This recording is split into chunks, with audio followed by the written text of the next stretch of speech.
Yes, of course I want to stream. Yeah, yeah, I want to stream. All right, right in the friggin' toilet bowl. Stream. All right. Ah, there it is.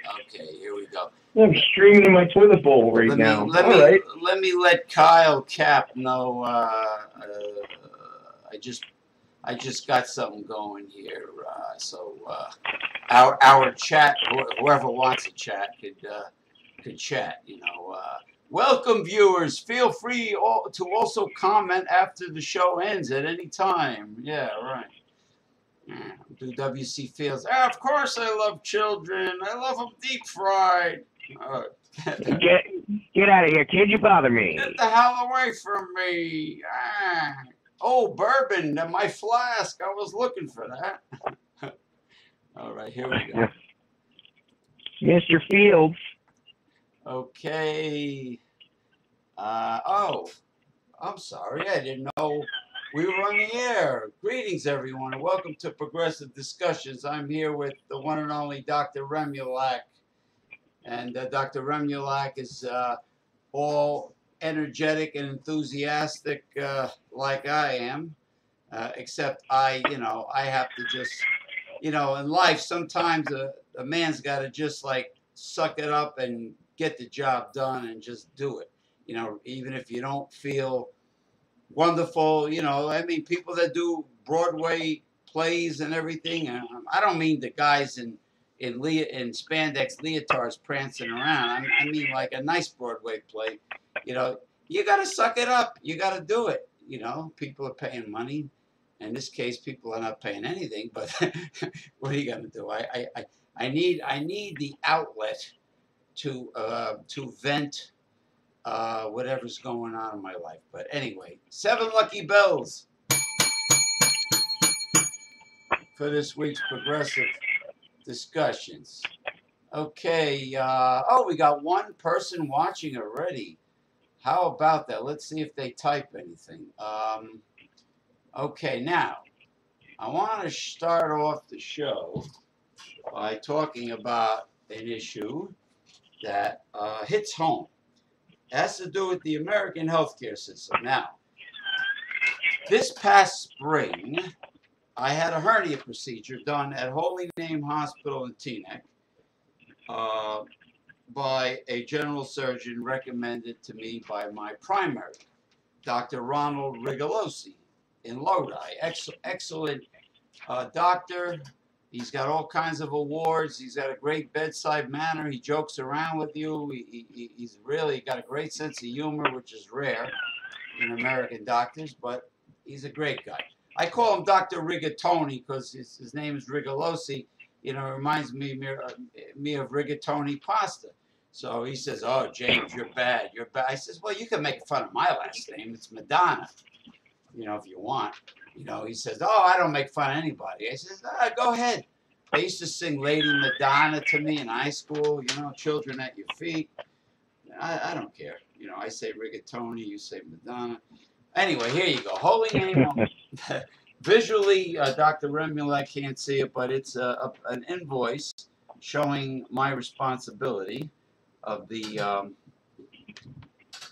bill, and it says here, despite my insurance paying for most of it, I owe $1,000, but that doesn't count the anesthesiologist and the surgeon.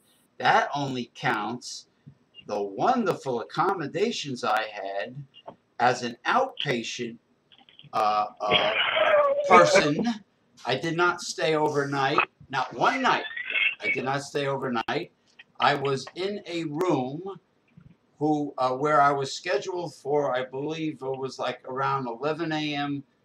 procedure, but I had to sit there for several hours because the surgeon was way behind. So I'm in this room with my ass hanging out, right, with the hospital gown, and I'm lucky if the nurses. One size fits nobody.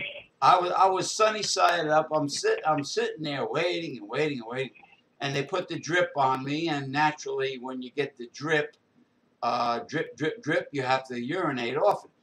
I was lucky the nurses checked on me twice in those several hours. So I had to use my own ingenuity, unhook the bag, and walk into the bathroom and pee, and you know, until one of the nurses came and complained and says, oh, be careful now with that bag.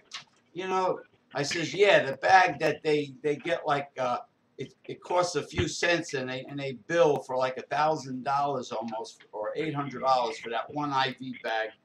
I says, yeah, okay, sure, I'll be careful with it. All right, so then they wheel me into finally they wheel me into the surgery room. Just accommodation, not overnight, mind you.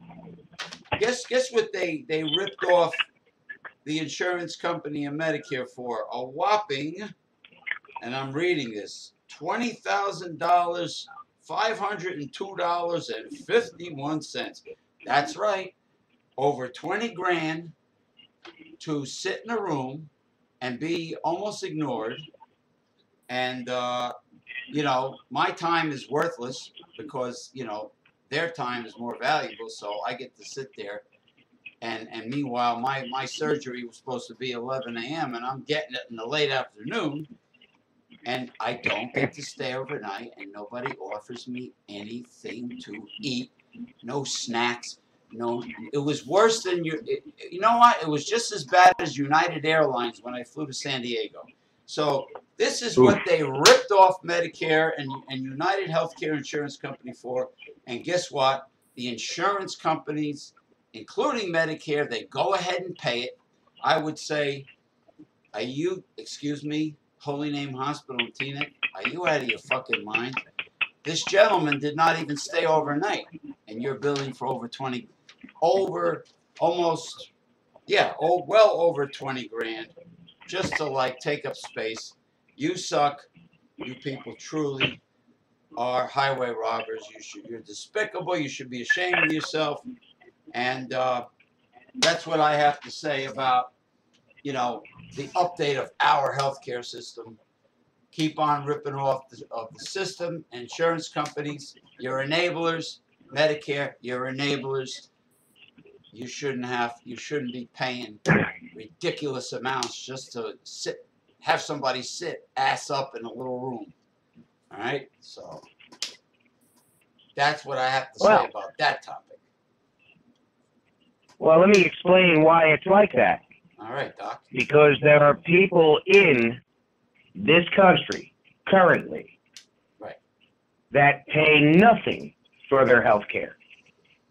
And who do you think's covering that? Oh, you mean when somebody, Mr. James, who do you think's covering that? When somebody comes here and goes to Hackensack Medical Center, right, and they have a baby. Right. They don't speak a lick of English. They've got false identification. They have a baby, and that usually costs between $60,000 and $90,000. You know, you're right. You hit the nail on the head about that price. And they don't pay a dime. Don't pay a dime. Meanwhile, my friend who had 2 kids in Hackensack Medical Center, his first child, he had to pay $10,000 on a credit card for them to release that child. What? And hey, did you know my girlfriend's daughter was charged also over 90 grand for one child? You know, forget about the old days when the midwife came to the house and delivered the baby. You know, no, 90 grand, and they would not give her the umbilical cord in a jar of alcohol, formaldehyde, or whatever. She wanted the baby's umbilical cord, you know, as a souvenir. Meanwhile, the umbilical cord is inside of her body, but the hospital said, "Oh, we have to charge you for the umbilical cord." You motherfuckers, you build the insurance company 90 grand, and you want to charge her extra for the damn umbilical cord? Unbelievable. It's insane. Like you said, a lot of people. It's not insane. There is no oversight. Again, you know, we haven't spoken in a few weeks. You were busy doing stuff. I was getting acclimated to my new career position. Right.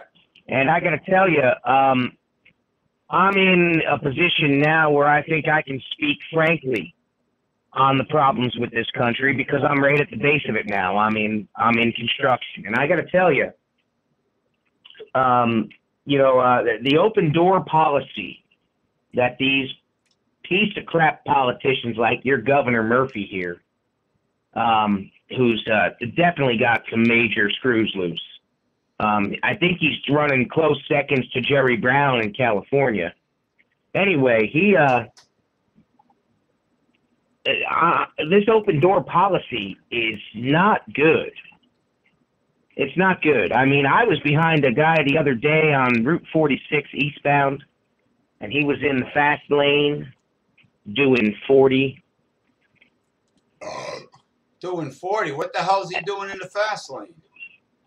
When I went around him in the right lane, and I looked into that car, ain't no way that man has any kind of card. Green card, insurance card, registration card, license card. No way. Walmart card. This man, this guy was definitely not from around here, and he's in the fast lane of Route 46 doing 40. Now, that bus accident that happened out on Route 80 a couple weeks ago, you heard about that. This goes back to the oversight, James. That man's license was suspended for drunk driving. Was he a New Jersey Transit driver? 11 times. 11 times. Why is he still driving? 11 times. Why is he still driving the bus? What do you mean? There's no fucking oversight. So that's why he's still driving a bus. So we're living in old El Paso or Dodge City or Deadwood, like in other words. No, it's worse than that. It's worse than that. It's Beirut. Beirut. In 1975. We live in Beirut. No one's held accountable. The entire United States is Beirut, and the politicians, or if you want to call them the Ayatollah, sit there. They smoke their Turkish tobacco and drink their tea and eat their hummus. Meanwhile, the people in the streets are being thrown to the wolves and still getting charged for it. Why should I pay a road tax in New Jersey? Have you seen the fucking roads? Where is this tax going? You know what it reminds me of? It reminds me of Patterson City Hall, all the crony jobs over there. Hold it. I was on a 1,200-mile dirt road in Alaska called the Alaskan Highway. 94% of it is dirt and gravel and rock, and it's carved into the side of a mountain. Wow. And it is smoother than sections of Patterson-Hamburg Turnpike. Yeah, because the money is going. Y'all should be embarrassed. Y'all should be embarrassed about your roads up here. You should be embarrassed. The money is. I'm embarrassed for y'all. It's political corruption galore, is what it is. You know, well, it's like cronyism. I mean, well, it's not only the cronyism, dude. You got to understand something here. My parents should have had the oversight, and they did not. They were suckered into by their local council men and women and their local politicians to, oh, you know what? They've got this thing called a Senate and Congressional Oversight Committee. They'll handle the oversight. Don't worry about it. Yeah, sure. Right then and there, had my parents not had 4 children to feed and a mortgage to pay, they would have most likely stood up and said, well, that's a bunch of shit, and we're going to have to do something about that. Now, in other states, they did stuff about that. You go down to North Carolina, South Carolina, parts of Texas, parts of Oklahoma, Utah, parts of Nevada, Montana. They don't have those oversight committees because the people are the oversight committee, James. And that is where we've lost everything. The minute you turn a blind eye to corruption, James, you are guilty as the parties performing the act of corruption. It's like an enabler. You're guilty as charged. It's an enabler. Guilty as charged. You're an enabler, exactly. You know your friend's an alcoholic, and every time he comes over, you're drinking whiskey or beer. Yeah, well, hey, I you know how many times, Bergen County Josh Gottheimer sends his telephone town hall meeting automated call to my home number, and I hang up on him because he totally blew me off with when I brought up the subject of our pathetic dinosaur public transportation system in the United States. He felt that wasn't important enough to discuss. You are actually speaking and piquing my interests, because when you're done with that, when you're done with your story, I got a story for you. Go ahead. Man, he cut me off so rudely, and I was like shocked. I'm thinking to myself, of course I blasted him, you know, on his Facebook page, under his video. I blasted him. That's not important to Josh Gottheimer? Give me a break. We have Amtrak. We have no high-speed rail system. We have no light rail or trolleys. We have incompetent New Jersey Transit bus drivers that are not only are they driving dinosaurs. Not only are they driving dinosaurs, sir, but if you are just like 30 seconds late for the bus and he's like 20 feet, 30 feet away from you, he won't stop for you. He won't stop and let you on. You got them. You got,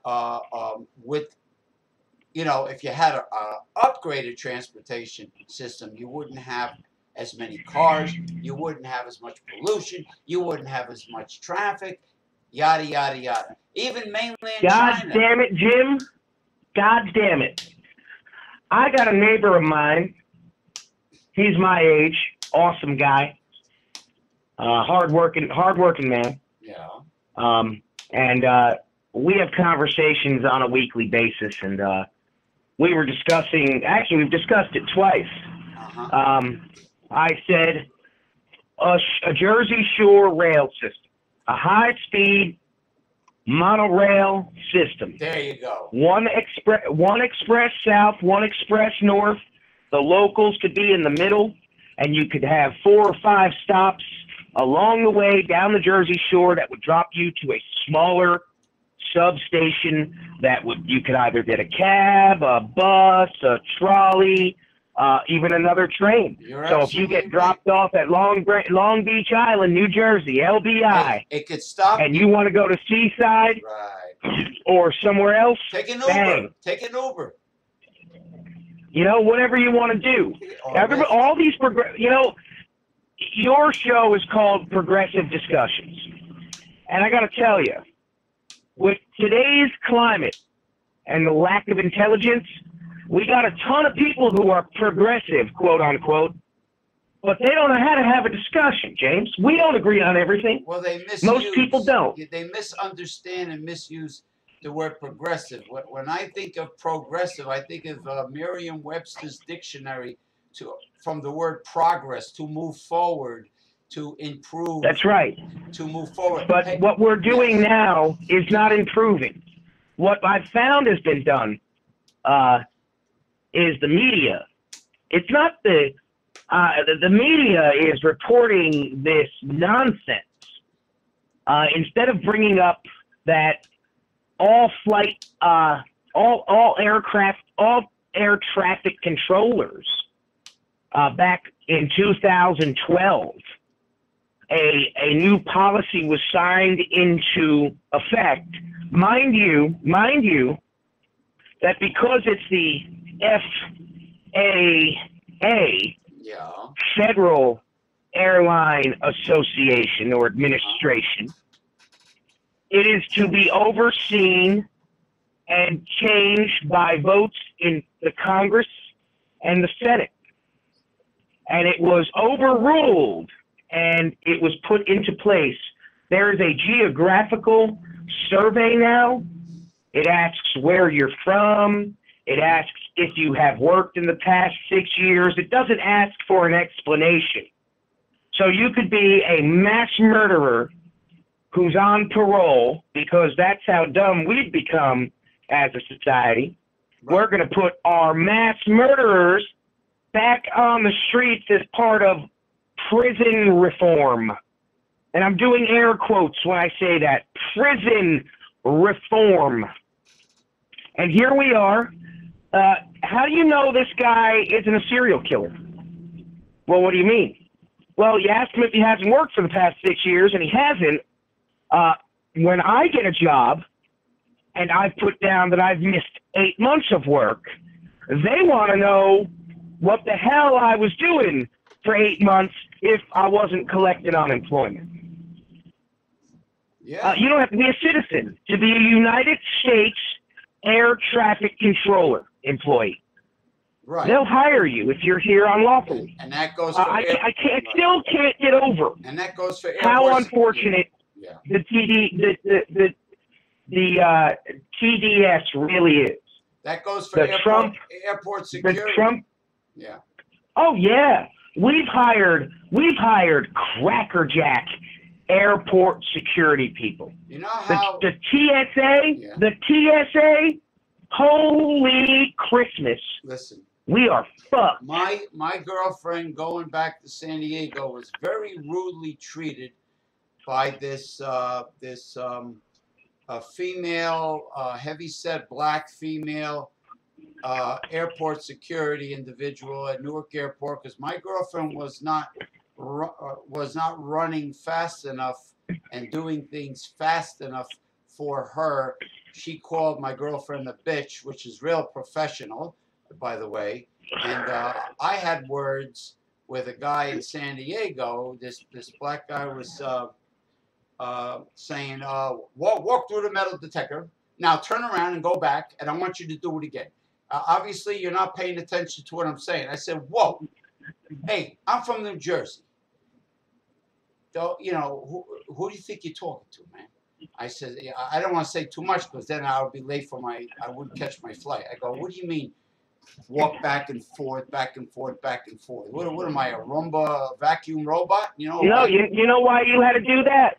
You know why you had to do that? Motherfucking guy. I'll tell you why you had to do that. Yeah. Not because he was being mean to you. It was because the equipment that they're using to detect objects that could cause harm are so goddamn outdated. And yet, I'm still paying a lot of federal funds to employ these people, to keep them in a job, health benefits, a retirement plan. Are you effing kidding me? You actually get a retirement plan? Have you seen the movie Die Hard 2 with Bruce Willis? Yes. The airport one. Yes. Do you remember when he goes in and talks with the chief of the airport police, Carmine? And he said, Carmine said to Bruce Willis, he said, "You'd be surprised how much money I make." And Bruce Willis, without missing a beat, said, "If it's more than $1.98, it's way too goddamn much." All right? And that's the way I feel. When I was told what the guys who put my material up make per day, I said, "Y'all are shitting me, right?" And he said, "No." I said, "Well, you must be, because that's absurd. That is absurd. Absolutely absurd. I cannot believe how absurd the number was." I said, "Do you see how they work?" I said, "Shit, I've scraped more stuff off the ground than I have seen on the wall. What the F is going on here?" And there is that merit-based immigration plan that my generation is starting to realize needs to be in full effect immediately. Well, many of these employees were American, but they were minority, and it doesn't matter. They were joking. Again, you're missing the point. Look at where they were raised. Look at where these guys were raised. They're raised in a school system. Yeah. In a school. No, don't even say that. They're in a school system that is failing because we have no oversight in it. It's in cities that are failing because, again, we have no oversight. Do you see the reoccurring common denominator here, James? The reoccurring common denominator is exactly that.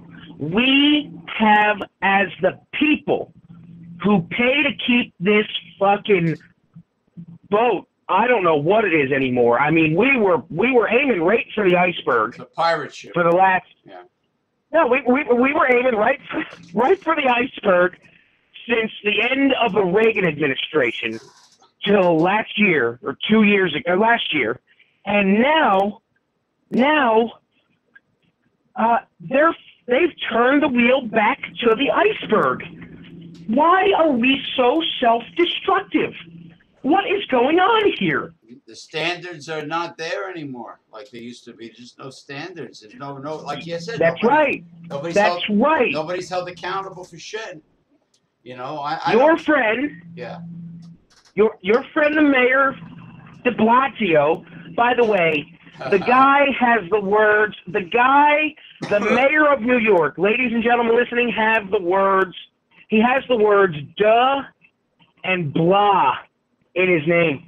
And do you know what his real name is? I call him James? I call him Freddie de Blasio, as in Classy Freddie Blassie from the wrestling.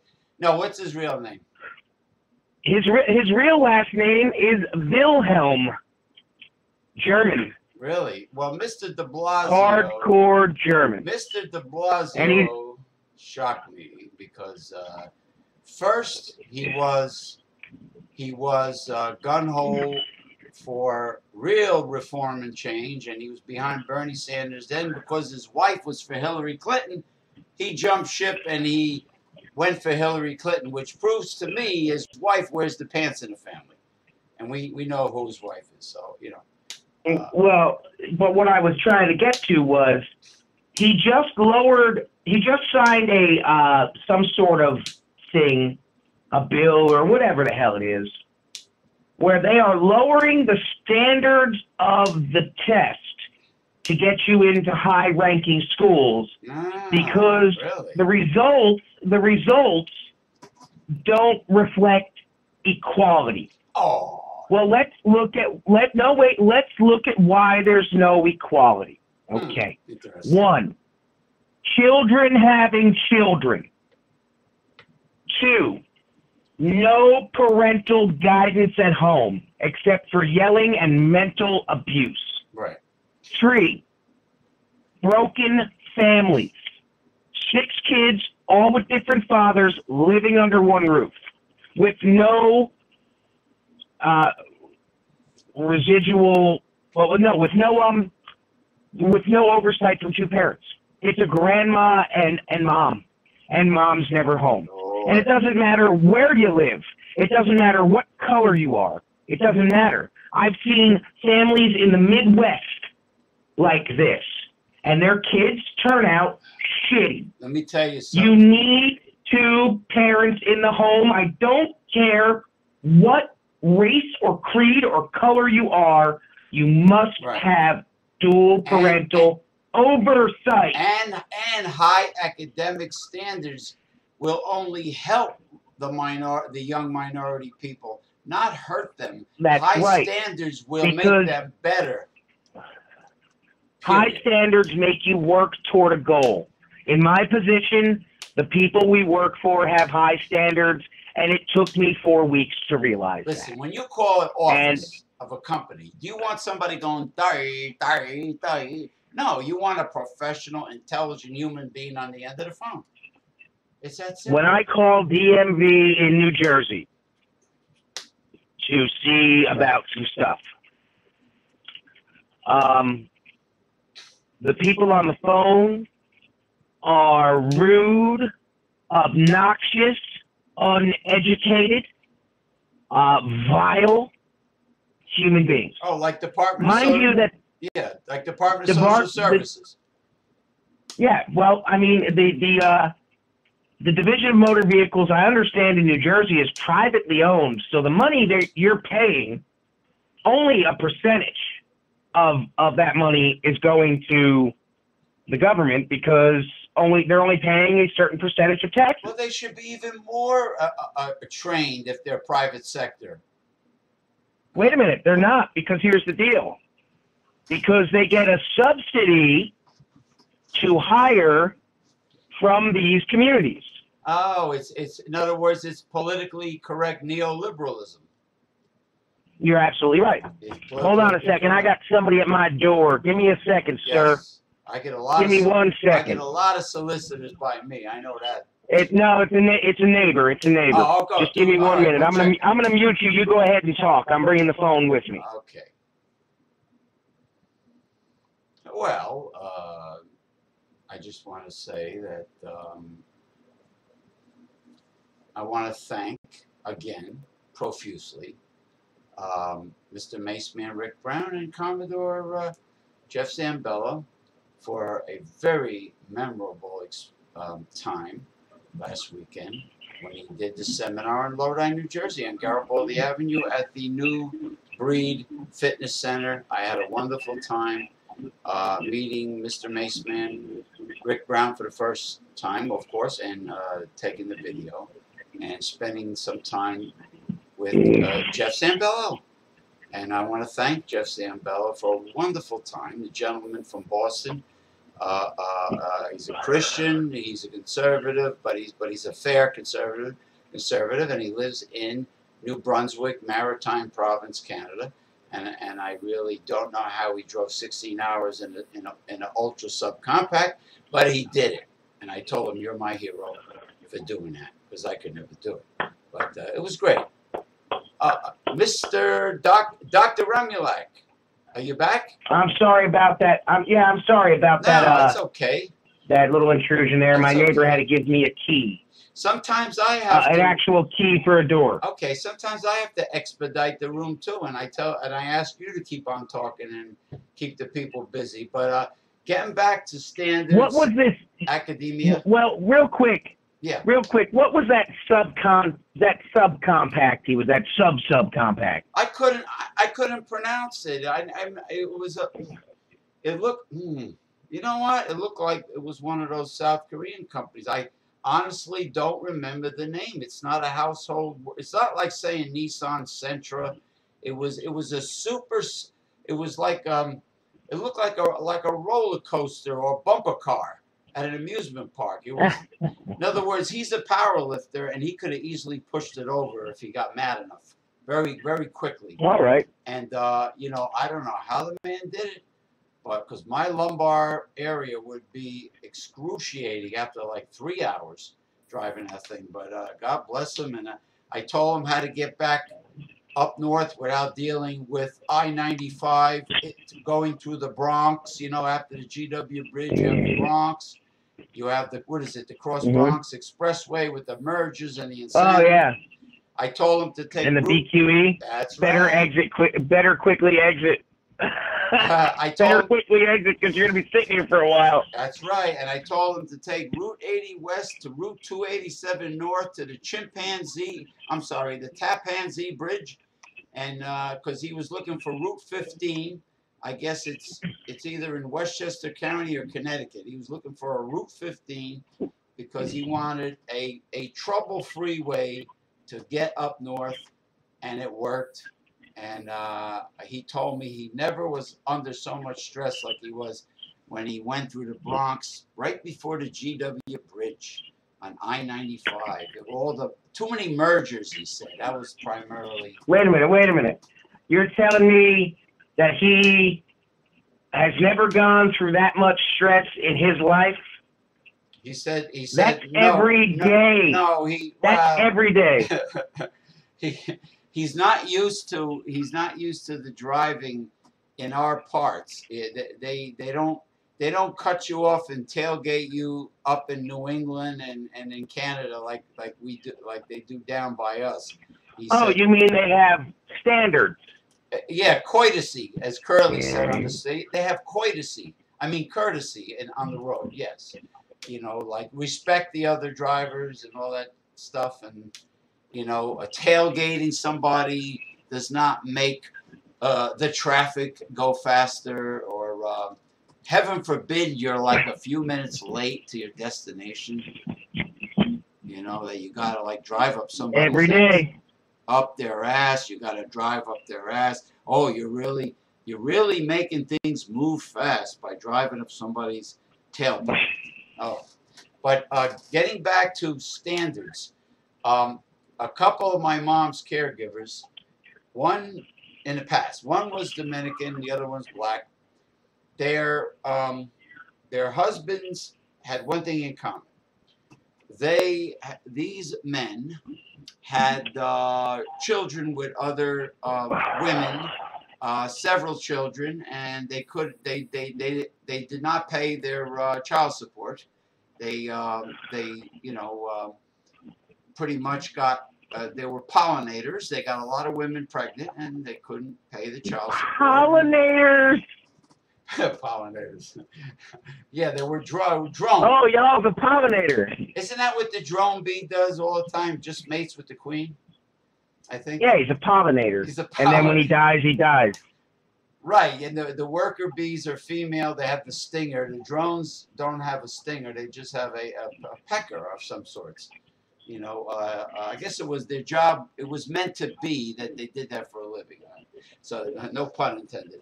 So you know, I got no qualms with that living. The pun, yeah, there were studs. There were studs without any power. So it was like Aunt Esther on the Sanford and Son and her husband, the drunk. You know, like she was the boss. She was a tough, you know, gorilla-faced Aunt Esther. And oh my God, let's not go that far. Come on now. Well, that's what you know, Red Fox. But Red Fox could use the word gorilla face, but because someone else in the recent news used the word ape, there was a problem. No, she did not use the word ape. She referenced this. She said she looks like a cross between the Muslim Brotherhood and Planet of the Apes. Oh. And she didn't mean the way they looked in Planet of the Apes. She meant the way they acted. Roseanne Barr, we're talking about. Roseanne. Yes, I know. Yes, that's what we're talking about. And for those that don't know Roseanne Barr, you have to understand her humor. Her humor is a little rough around the edges. Cutthroat. Yeah, you know, Roseanne Cutthroat, Barr, blue collar. Roseanne Barr is blue collar. She's, you know, she's from Utah, but she's tough. She's a tough cookie, and she's a little rough, you know. And but she's intelligent. Yes, she's intelligent, but people, you know what? People are walking on eggshells nowadays. They're far too thin-skinned. You know, it's like you have to know. It's like Howard Stern. You know, Howard Stern is Howard Stern. Yeah, you have to know. Listen.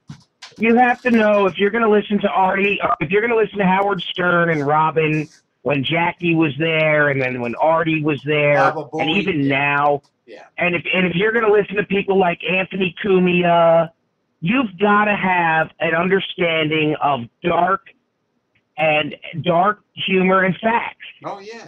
And most people don't have that ability anymore, because what has happened was we have been the males of the species who used to be the ones in charge,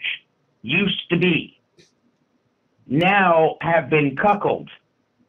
They have been they've been castrated. No, they've been castrated chemically. Like a chemically. Oh, and you don't understand that. Hold on. Chemically castrated by soy milk, by the antibiotics that are in the food, by the hormones that are in the food, by the vaccines, by the information, by the radiation from the smartphones at a young age. I saw a 5-year-old boy the other day with a smartphone. Yeah. You are out of... Who is this 5-year-old calling? Is he running a business? Because if he is, I want to know how he did it. Probably. Because then he obviously holds the knowledge to the universe. No, he's a spoiled, coddled product of a yuppie family who thinks their children shits brick bullion. Gold bullion. That's French for bullion. Yeah. You know, they shit. Oh yeah. Gold bullion comes out of the kid's ass. You know, it's my child is so smart. His IQ. He shat another 12. He shat another 12 ounces of gold, baby. Yeah. Cool. What are we gonna do with this? Should we put it in his college fund? No, the smartphone will raise him. You know how many kids I see crossing Main Street in Lodi without looking both ways with their nose in the smartphone? God help us. And they don't because they don't converse. The kids don't converse with human beings anymore. No, we've lost. This generation's gone. This next generation coming up, these millennials, these kids that have no empathy, they have no remorse, they have no intelligence to speak up that's worth a damn. They're gone. Hold on, I lost your volume. Hold on a second, I lost you. Yeah, you're gonna have to repeat that because your volume. There you go. Are you there now? Yes, I do. Yes. Keeps kicking it off. Okay. Keeps kicking it off. Okay. How about now? All right, you're back. I said, these kids have no intelligence to speak of. I mean, they've been brainwashed from very, very young, from kindergarten on up. I mean, you can't sit Indian style anymore, James. They call it, and I shit you not, they call it crisscross applesauce. What the fuck is that? Crisscross applesauce. That's what I said. James, when my friend who has a child that was in preschool told me that, I said, y'all are fucking kidding me, right? He said, no, it's not Indian style anymore because that's offensive.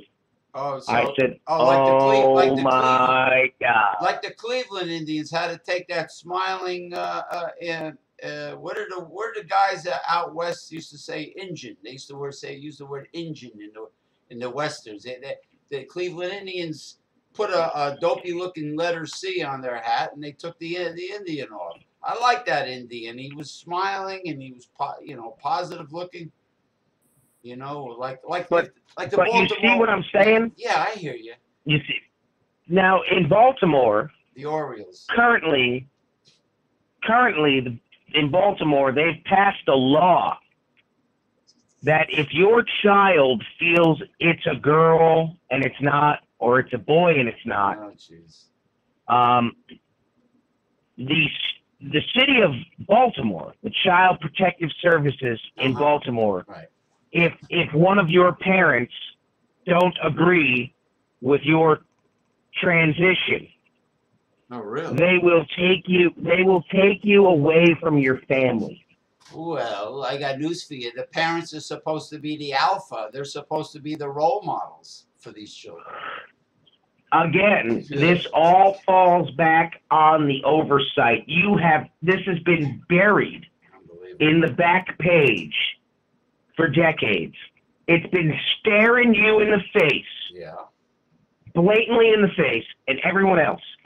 And we've done nothing to stop it from happening. They have been corrupting the children for decades. For decades. I mean, that's what they do. They do that on purpose because they ruin the next generation of America. So the state, it's kind of like what this general store manager at the Dollar Tree told me.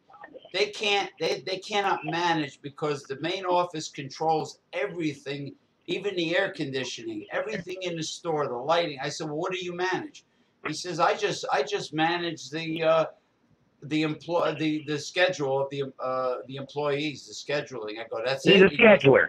That's all I do. So the state wants to be the parent of your children. They don't want you to parent your children. That's what it sounds like. And then they want to go. What else they want to control? It's like the outer limits. If you remember, we control the horizontal, the vertical, the brightness, the contrast. We will control everything. You know, I mean. And that is exactly why that show was put out. You've got to look at these older shows. The X-Files. The X-Files. The X-Files was written and produced by a man named Chris Carter.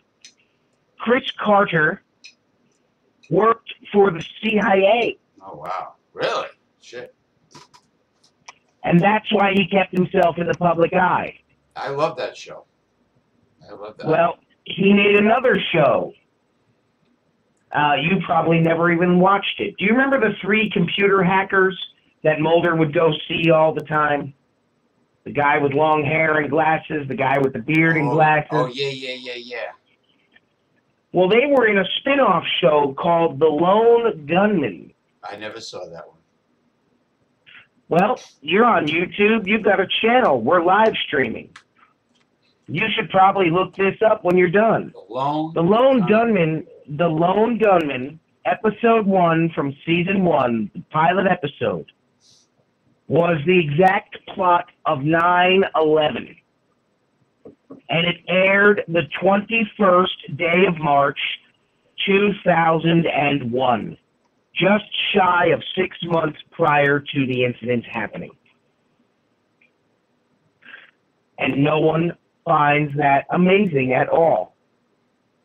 Everybody I tell that to looks at me and says, huh? What? What do you say? Because people are not awake. Because if they were awake, they would grab the reins of the horse and buggy they're on. Right. That's being led astray by a horse that is going buck wild. So he's just running. This team is full bore. You're out and out 60 miles an hour. And that's where we are as the American people. And we are aiming for a rock wall. That's where we're aiming. Yeah. If we were awake, if we were dropped in this time right now from the future, we would be waking people up in droves of hundreds of billions, in billions, in billions. Because we would say, if you don't grab the reins and say, what the fuck, we need to cut this bitch loose, or we're all dead. Right. Yeah, you're right. But unfortunately, people are creatures of habit. Yeah. Well, it's sad that people have to get their information from the underground media because the mainstream media is not going to give it to you. Like you were talking before about the spiked toxic foods that Americans are ingesting, you know, the ones that we're exposed to it every day. Sterilize. I looked up at that sky today and saw all those X's from the clouds. Chemtrails. I know I'm being chemtrailed to shit. It's chemtrails. And I know it's affecting me. The corn. Every day of my life. Genetically modified. And I can't do anything about it. Genetically modified soybeans and corn, like high fructose corn syrup, so on and so forth. Chief. Yeah. All of the food, all of the commercial farming food is fed corn. Frankenfood, yes. Now, there's an old saying called, you are what you eat. Oh, yeah, it still applies. Well, if the animals are getting nothing but corn, and that statement, you are what you eat, holds any water, then we're all fucking corn. Yeah, we're Franken. I'm corn. We're Frankencorn. I'm corn. We're the children of the corn. We are corn. Because that's what McDonald's, Burger King, Wendy's, Arby's, White Castle, White Nana, all of these billion-dollar companies own stock in all of these industrial grazing houses and slaughterhouses.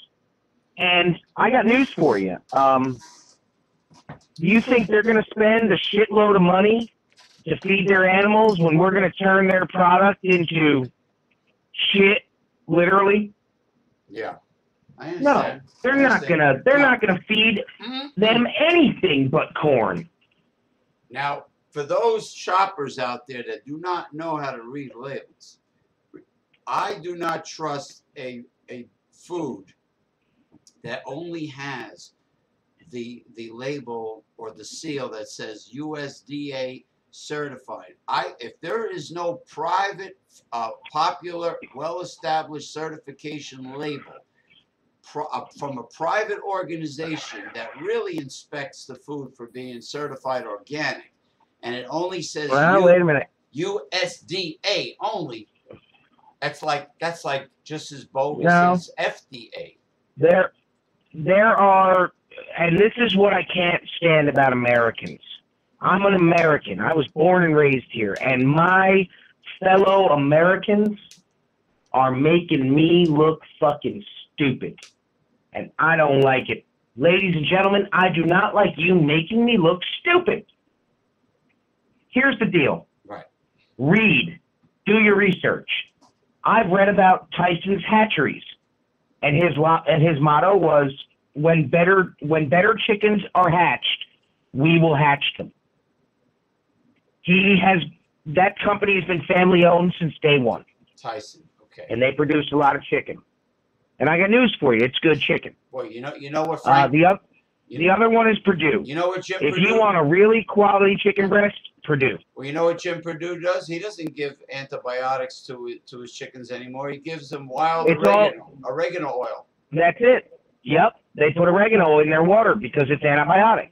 And that's why most Italians never get like the flu or anything like that. It's an unbelievably powerful natural antibiotic and even antioxidant in some ways. I use tea tree oil on my skin because I'm a heavy set guy, and it's summertime. So on my thighs, I put some tea tree oil, and it controls the sweating. It's a better It's a better antiperspirant. Why would I use something with aluminum and sulfates and all this other shit? It even makes a great dandruff shampoo. Tea tree oil dandruff shampoo.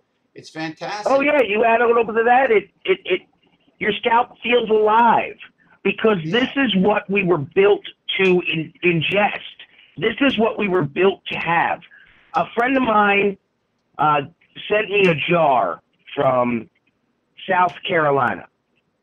And he sent me actually 4 jars in a box. And I called him up and I said, "What'd you send me? I got your box." He said, "Open it up and try that." I said, "All right." I opened it up and it was homemade ketchup.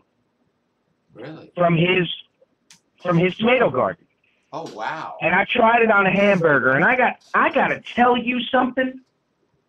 I will never buy Heinz or Hunt's or any other brand of ketchup ever again. I asked his wife for the recipe. I will make my own tomato ketchup, and I'll tell you what. You're not getting, like you said, the high fructose corn syrup. I eat organic peanut butter. Okay. And it's made right in the store. Okay. And my neighbor, I said, "You like peanut butter?" He said, "Yeah." I said, "Well, they got this over at ShopRite." I showed him. And I said, "I love the fact that the oil's floating on the top." He said, "Yeah, there's no binders."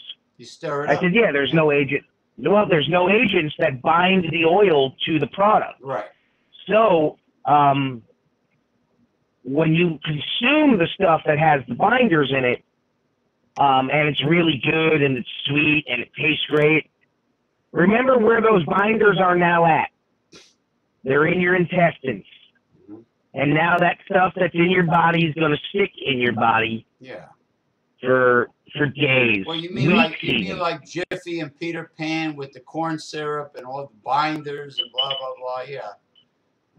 It's all trash. Toxic hydrogenated trans fat oils. It's like, hey, this year I'm totally blown away. Well, I got seeds from the dollar store seeds that are growing into large veggie plants for the first time in my life. I got Jersey beefsteak tomatoes that are growing from dollar store seeds, and I'm using really good fertilizer and good soil. It's like incredible. Well, the thing is that it's so easy to plant some vegetables and spend some and this is the problem. Nobody spends time outside anymore. And when they are spending time outside, James, they are looking at their fucking smartphone. Right. And look what a great job my landscaper did on my worthless lawn.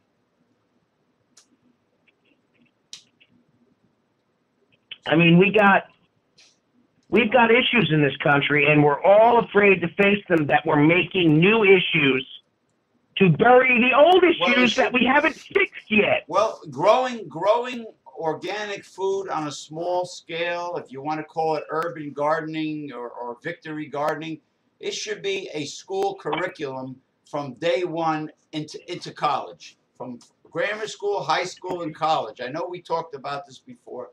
You know, we have instead of hiring a landscaper to cut worthless grass on schoolyards, plant fruit trees, dig it up and grow victory gardens, teach kids organic gardening, and donate the fruits and veggies to a food pantry for the homeless or something. You know, do something like that. You know, county parks, state parks. No one is thinking that way because I know you're old enough to remember this song, but I think you'll be surprised that I know this song. Right. The song In the Year 2525. Oh, I remember that song? I remember that song. You don't have to think today because everything you need to say is in that pill that you just swallowed. In the year 2525, there you go. Be alive. Will man still be alive? Will man still be alive? Yep. I remember that song. You know, I remember Question Mark and the Mysterians. Was it 96 Tears? I remember a lot of the songs when I was a kid. But speaking of food.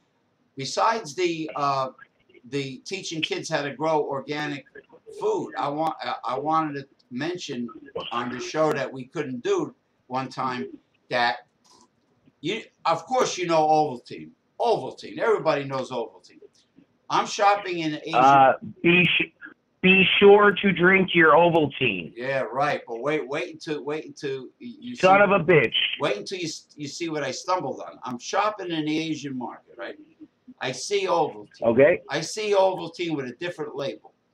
It's a really big jar. It's bigger than the American jar. I pick it up. I said, Oh, wow, look at this. Ovaltine with a United Kingdom address and Asian characters on it with a slightly different label.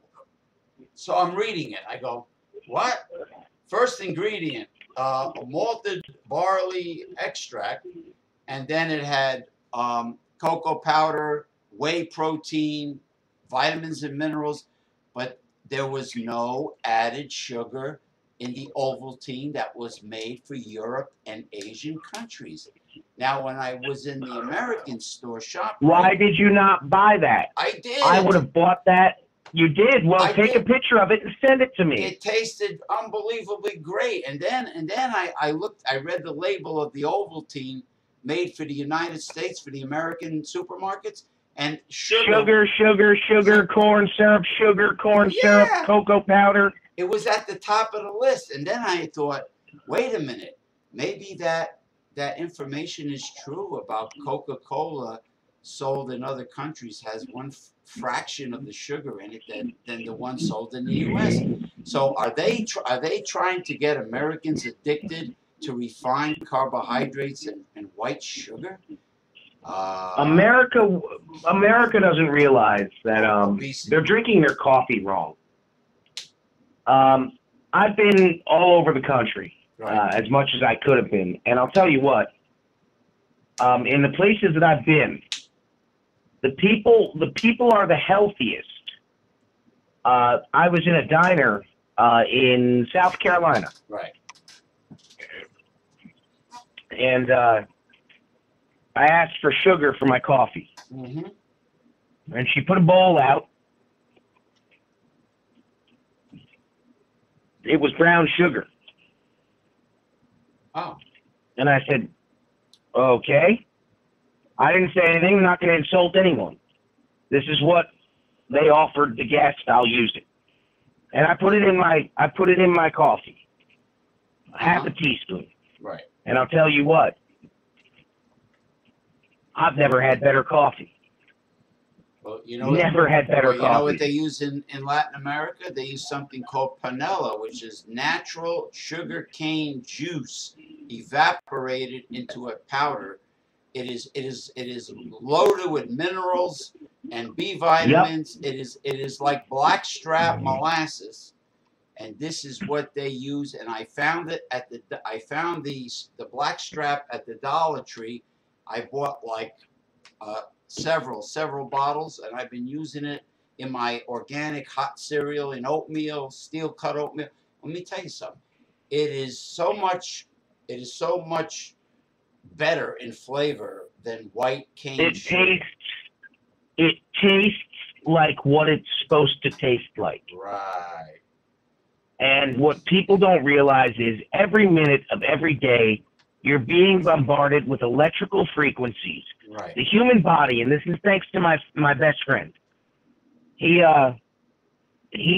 said to me, when the first man went up in space, when he came back, he was sick.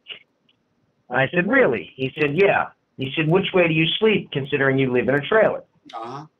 I said, well, I can turn my trailer any way I want, but I sleep with my head wherever the head of the bed is. Right. And he said, you're supposed to sleep facing north. I said, why? He said, that's where the strongest pulse of 7.5 megahertz comes from. You know who also says that? Feng Shui experts from ancient China. Feng Shui says north. You're right. North. You're right. Yes. And because I live in an RV. All right. I can park however I want to park as long as the site's big enough. Uh-huh. I always make sure the head of my bed is facing north. Well, north to you is Route 46. Correct. Yes. And I sleep with my head that way, and I feel great in the morning. Right. I could drink 2 40-ounce beers and a 12-pack. Just we're costing. Go to sleep. Yeah. Well, I go to sleep after I drink about a half a gallon of ice-cold water. I don't even take any aspirin. I drop a little bit of B vitamin, liquid B vitamin. Right. And I go to bed. And I wake up and my head is clear. Yeah. Yeah, if you face it. Because there's a magnetic pulse of the Earth, which is 7.5 megahertz, and all of this other electronic bullcrap. I've got a television in my RV. It's huge. It's an it's an LED screen. Oh, like and mine. I got news for you. Like mine, yeah. It makes me, when I watch it, it's great. It's funny. I don't have cable. I've got an antenna. And I'll tell you what, even though it's on, even though it's an antenna, I still feel like it is blasting me with energy that shouldn't be there. Yeah. Well, where Costa's main office is, that's north. That's north. Yeah, Route 46. From what I remember. Now, the Oval. If I see the Ovaltine again, if you want a jar, I'll get an extra jar for you.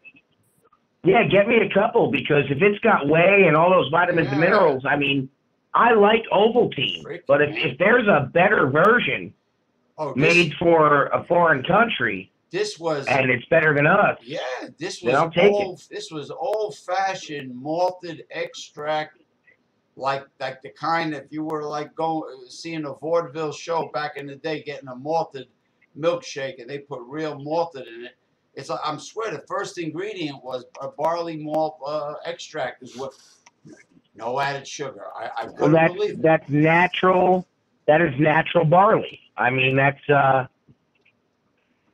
What's a tonic? That's one of the healthiest things you can have. I mean, if you want to taste the tastiest hog roasts you'll ever go to, there's a place in North Carolina. I don't remember where. I believe it's near Charlotte, North Carolina. I'm not sure. But they actually they feed their hogs organic food. Oh, wow. This is how, organic food. And they add stuff like what you said, the sugar and the barley, and these animals are super healthy when they go to slaughter, and there's no antibiotics ever. Well, and when you eat a pulled pork, when you eat that pulled pork sandwich, right. It's unbelievable.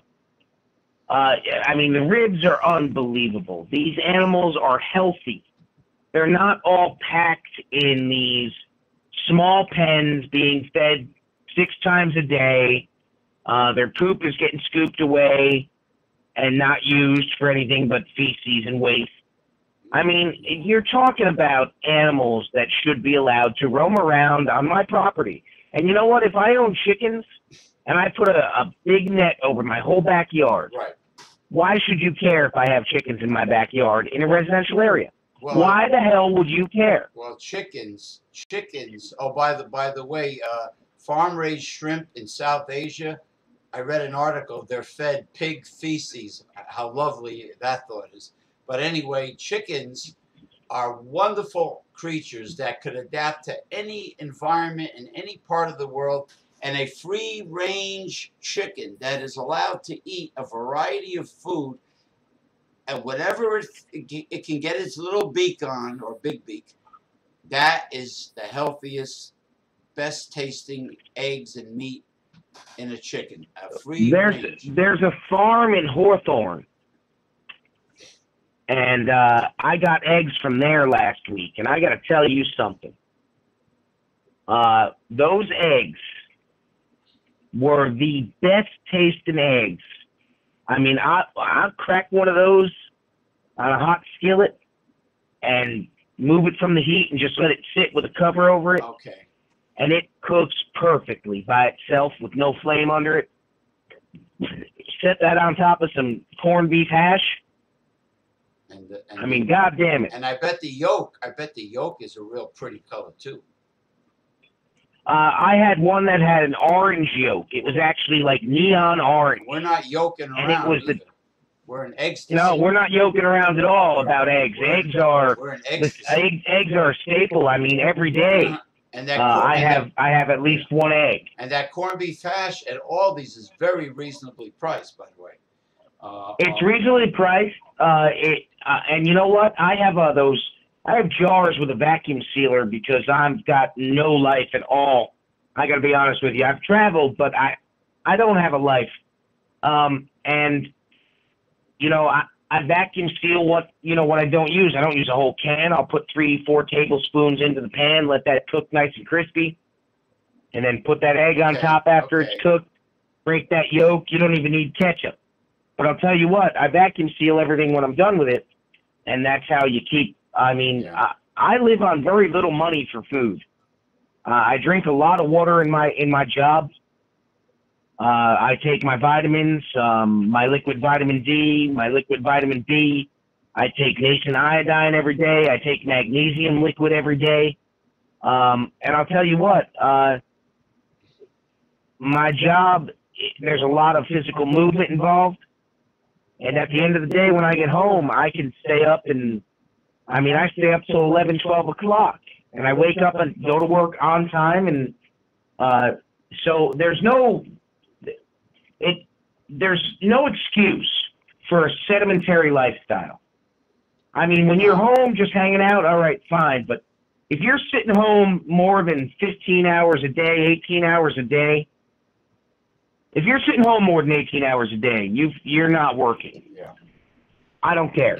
Now, unless you work from home. Now, you know who makes a great electrolyte formula? Are you familiar with Alistair that makes Emergency? The Emergency. I am. I do take Emergency once in a while. If I once in a while while I'm on long drives now for some reason. Well, they make electrolyte formula now. You know, nice. What? It's a powder you add to water? Yeah, I do it in my mother's whey protein shake. I add aside from the vitamin C, I add the Alistair electrolyte. It's a packet with, it's fruit flavored, and it, my sister says it blows away Pedialyte or any sports drink that's sold out there. It's You know, she said it was really had good quality electrolyte minerals in it, which magnesium, potassium. You know. Well, you actually have to balance out the magnesium and the potassium. I started taking that liquid magnesium, and I had to start eating 3 bananas a day because of the way your body now absorbs the water because of the magnesium. It starts to take the water away from the muscles, and the potassium keeps the muscles hydrated. You're talking about mineral balance, proper mineral balance. Very important. Zinc. Well, that's what you need. I mean, you want to be able to be as healthy as possible. Now, I'm a smoker, but I roll my own cigarettes with organic tobacco. Right. They're filtered cigarettes, and I have a machine for it. And it's a hell of a lot cheaper than spending $8, $9 a pack when I can make it a hell of a lot cheaper. You might as well get a Dr. Graybow Missouri Meerschaum corncob pipe or something, you know. No, I don't like smoking tobacco from a pipe. I do like it in the cigarette form.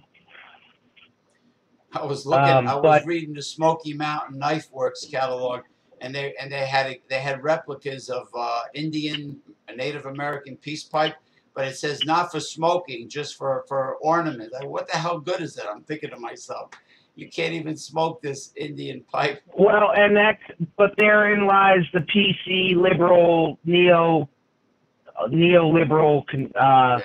conformists. These I mean, since we've spoken last, I mean, I'll touch a little bit on it. There's a guy in Europe. He's in the UK, in England. His name is Tommy Robinson. Right. Or Tommy Robbins. Either way, he was arrested for filming a trial outside of the courthouse where the birth, by the way, of freedom of speech was sprung out. England. Right. Speaker's Corner, I believe 1623, 24, something like that. He was filming a trial and he got arrested. The trial was regarding a child rape grooming gang of adult men who were raping children. Oh, jeez. And this is in England. I mean, this is 3,000 miles away, and if we do not get a handle on our migrant criminal trespasser issues immediately, it should have happened yesterday, but it hasn't. It should have happened 5 years ago, and it didn't. What about? And the people that are in harm's way are not you and I. You've lived your life. I'm living mine. Right. I had a childhood. Wasn't a great one, but it worked. Right. The children nowadays are not safe. No. A woman in England and her baby in a stroller were stabbed repeatedly by a migrant refugee. And the baby, mind you. And it took an outcry from the people of the city it happened in for the police to even release a sketch of the man. Unbelievable.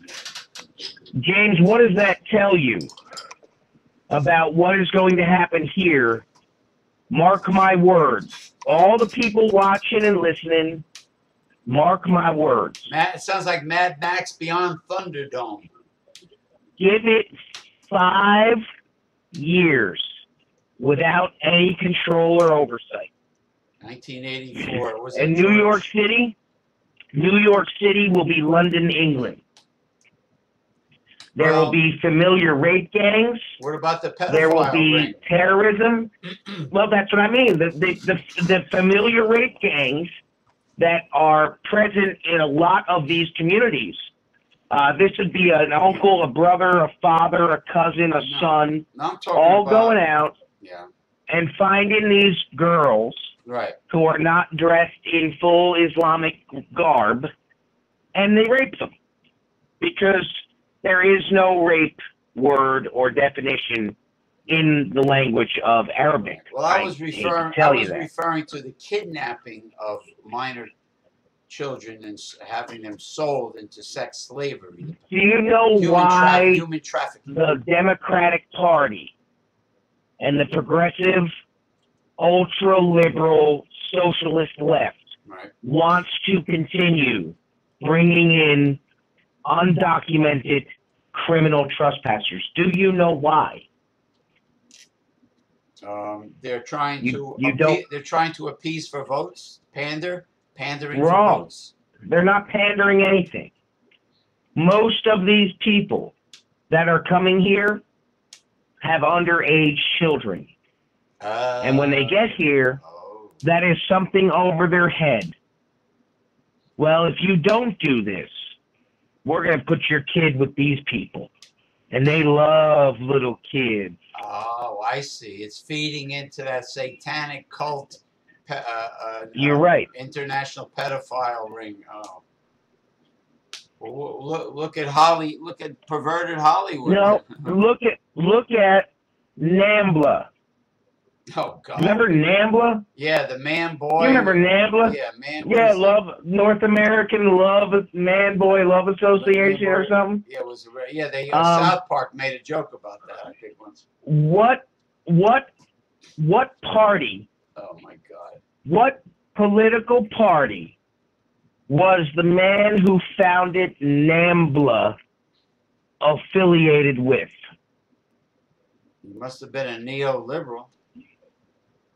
He was a Demi, brother. He was a Democrat. It's embarrassing. I mean that's like. It is embarrassing that you know what's embarrassing, James? Do you know what's really embarrassing? What? The fact that the Democrats, the real Democrats, yourself, you're one of those. And you know what, dude?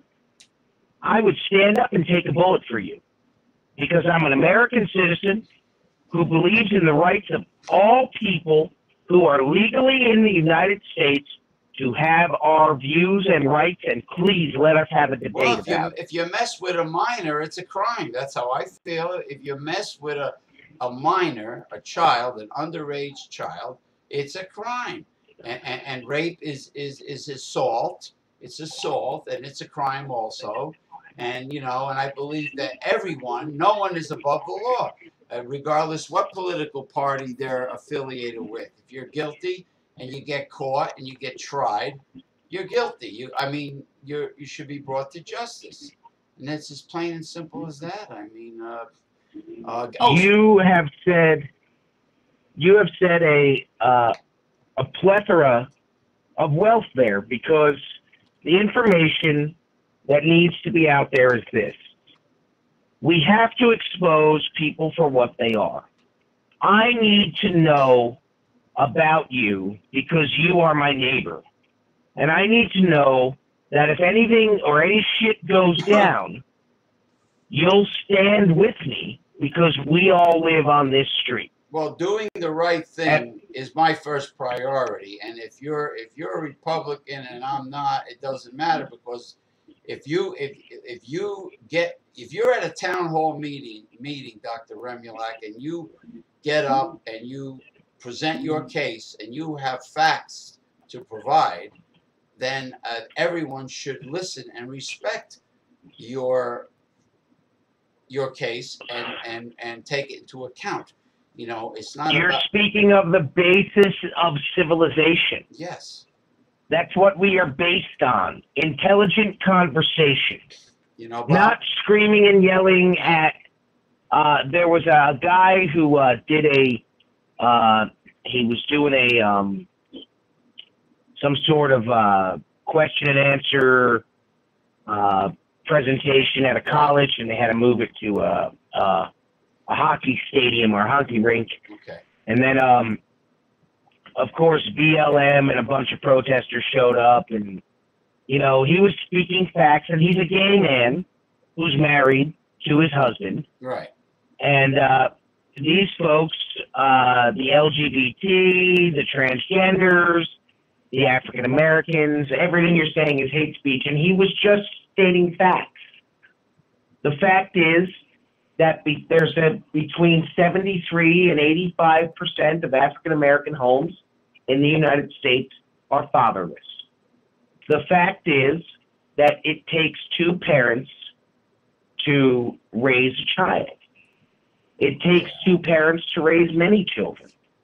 You need both sides of the input. You need the man's input, you need the woman's input. And if you want to be politically correct, you need the woman's input, you need the man's input. So anybody who's going to type in that says, oh, he's a misogynist, I'm not. Well, they called me. They called me that for bashing single mothers for letting their daughters go to school dressed like prostitutes. They called me a misogynist. Yes, you have. No, yes, you have the freedom of expression.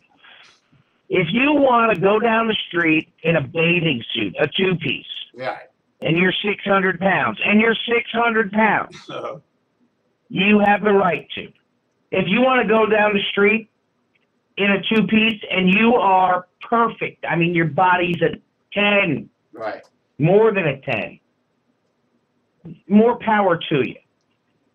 But understand that the folks they are letting in your country without your permission, ladies and gentlemen, without your permission, you have not met these people. You don't know them. You wouldn't let a stranger come into your home, would you? Not really. America is my home. I've seen a lot of it. I've got to tell you, I've been to the furthest reaches, right. Alaska, and I want to tell you something. I want to keep my country beautiful, crime-free, rape-free, where we can all get along. Well, but we cannot do that. We cannot do that unless we solid up our goddamn immigration system. Well, aren't they strict in Singapore? If you litter, they arrest you. I mean, you know, you gotta. If the United States does it, it's you know, it's always a big. Do you know why? Do you know why? Because they want the freaking the liberal left and the progressive left, and I'm embarrassed to say progressive because I'm on a show with a guy who's a Democrat, and I'm not a Republican. Well, I'm an independent. I want to correct the record. I'm an independent. I want to correct the record. Okay. I'm not a Republican. You're a constitutionalist. I'm a constitutionalist libertarian. Libertarian, right. That is what I believe in. Right. I believe in my constitutional rights and my liberties as a human being. So, you can ask anyone that I work with, right, what my beliefs are. You can ask anyone that has known me for any length of time, and they'll tell you that I've always been an independent thinker, and I will do things on my own no matter what advice you give me. And I appreciate the advice, but I'm going to try it my way because I think I could probably do it better than anyone else. Right. It's called a passion, and it's called drive and desire. And we, the people, have lost that. We've lost it. It's gone. And it's not good. Now speaking of politically correct neoliberalism, there is a college in northern New Jersey who apparently, I think, was being sued by a female who claims that she was sexually assaulted in one of those new all-gender restrooms, which is a complete joke in itself. Now, I wonder what this is an abomination. What freak? Speaking of, I do not want to know that women shit. I don't want to know that. I know you do. I know that's a human function that we all do. I mean, dogs do it, species, every species yeah, does. but I'm not worried about. We excrete stuff. I'm not worried about defecation and urination. I'm worried about other things. No, I understand that. I understand that. But what I'm getting at is, there is no need for this, because it opens up the world of lawsuits. Well, I was in that restroom and he walked in on me. Ma'am, I knocked and the door wasn't locked. Uh-huh. I opened the door and said, is anyone in here? Is anyone in here? And no one was in there because no one responded. Right. And then when I went in and used the urinal, you came out of the stall, and now I'm being sued for invading your privacy because you did not lock the door on your fucking bathroom. Also, genitalia may be exposed on either gender. You're right. And we don't want to see that if we're not married to you or you're not our infant child. What about the... I don't want to see that. What about the pedophiles that could very easily grab... Walk in there and say, oh, you know what? I want this, so I'm going to take it. When I was in Florida, I was living in Florida for a while, working for a campground. I punched up the sex registry just to see, what it was like down there. Right. And I got to tell you, I was in a sea of red. There were dots all around me. Oh. And I said, holy shit, what the hell is the world coming to? We have a serious problem in this country that starts with the common denominator, which is oversight.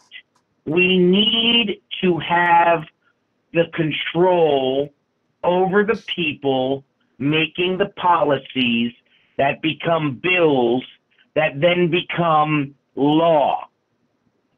There is a system here, and for some fucked up reason, James, and the people listening, y'all thought it was a good idea to give the oversight to a set of committee people that are bombarded by lobbyists and big business every day, and we all know what the root of all evil is. It's a saying, too.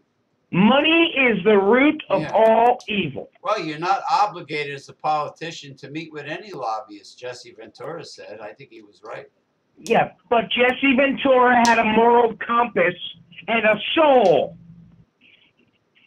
Right. The children born out of wedlock, according to the biblical scriptures, a child born out of wedlock is born without a soul.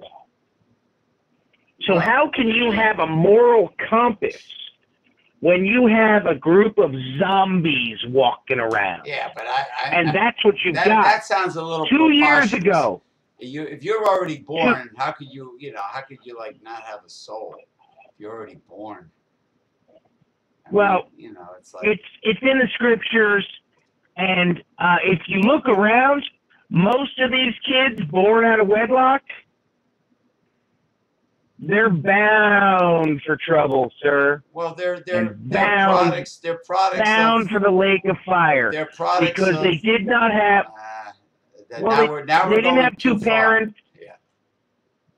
Lake of fire. I mean, listen. It's what's written.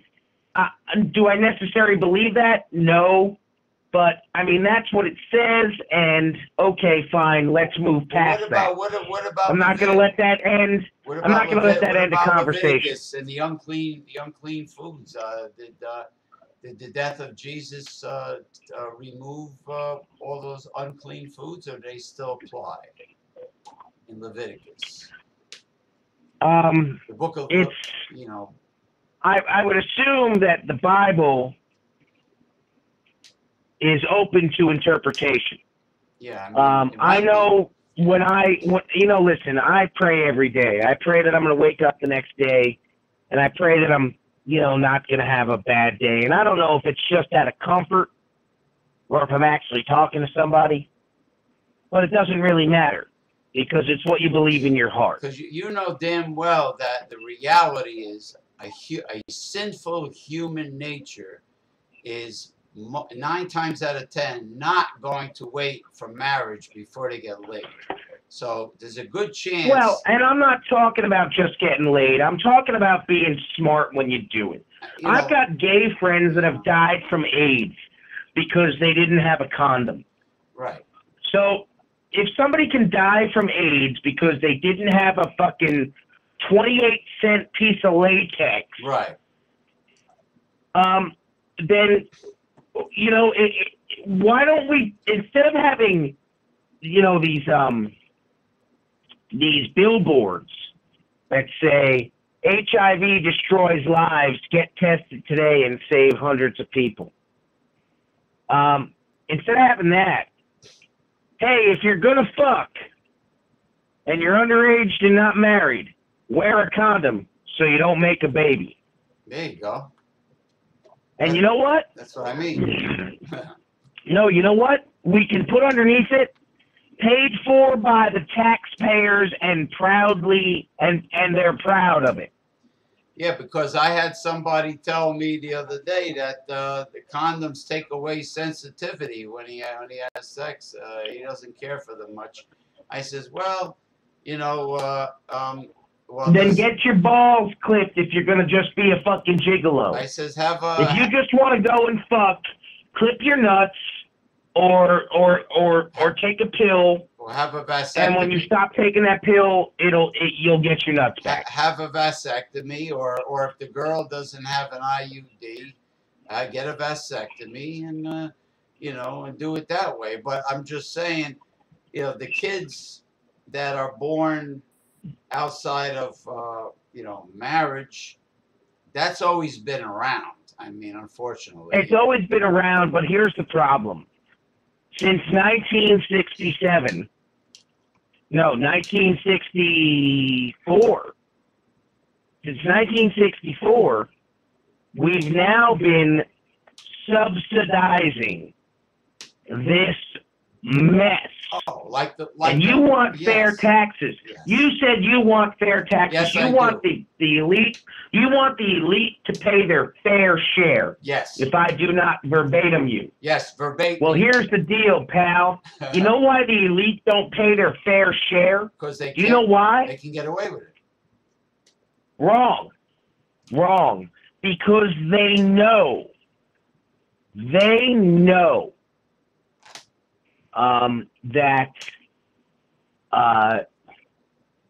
They know that the welfare system is being taken advantage of because the wealthiest top elite in this country have, and I hate to tell you and the rest of the independents and Democrats and Republicans this little statement, they know exactly how the system is running because they have a hand in it. They know it's rigged. No, they're rigging it. They're the ones rigging it. You're talking about the top 2% of the population, income population. They rig it. So they've made the laws. Hey, you've heard of George Soros and the Rothschilds. You know all about and the Koch brothers. You know all about them guys. You're talking about the World Bank and it's a system. It's like people think people are lemmings. They're sheeple. They're so. 7 of the 12 World Banks, ladies and gentlemen, 7. That's over half. For anybody who's might be one of those kids that got taught core program and core Common Core math. Yeah. 7 is over half of the 12 World Banks. 7. So 6 would be in the middle, and this is 7 of them. Right. Are located in Israel. Oh, really?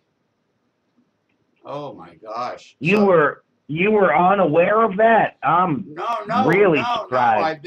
I thought they were in London primarily, but No, there's a couple in London.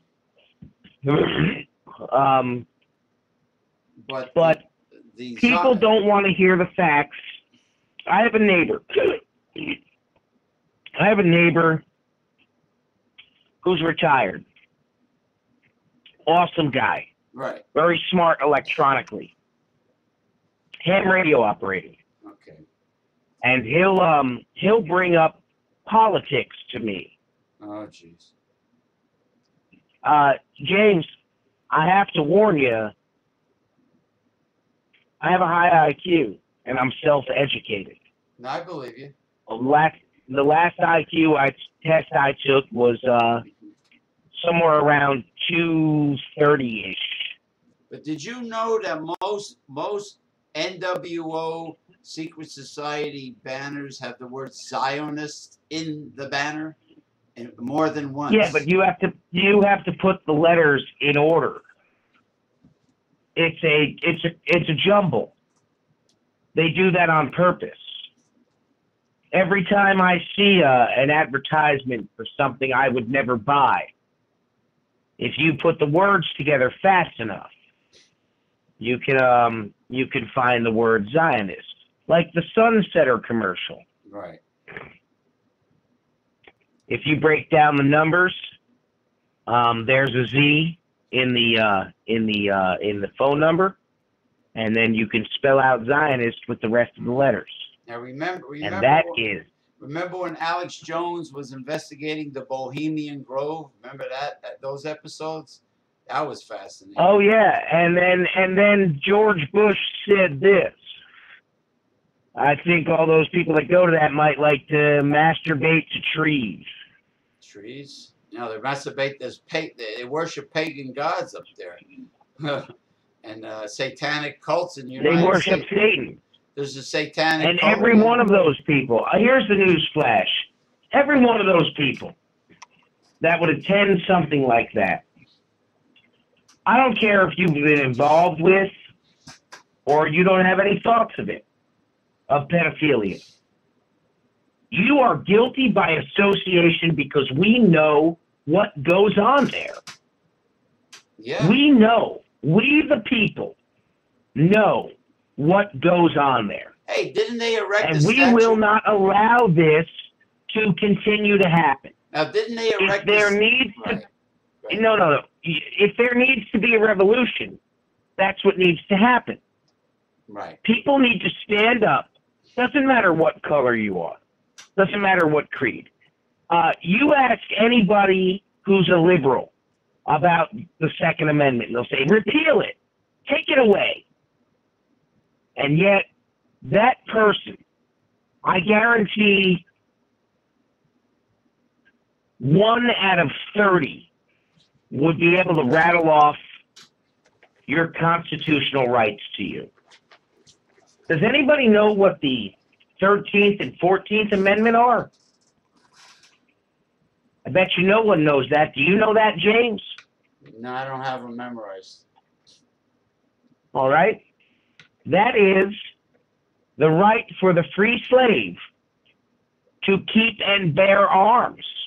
And to top it off, the 14th Amendment allows them to use those arms they have kept and borne against their would-be captors. Yeah, but didn't the if a plantation owner chased after a freed slave, and tried to put them in chains again,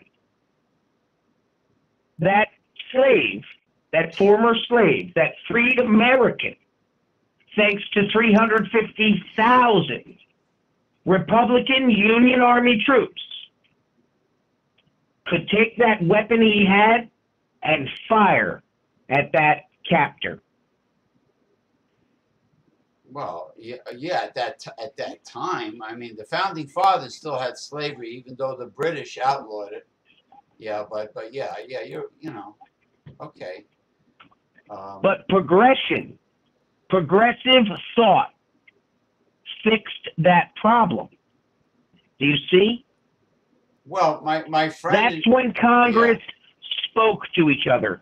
That's when Senates spoke to each other. My friend. They spoke candidly. Yeah, my friend in Shanghai, China, was very shocked that Americans are even allowed to bear arms.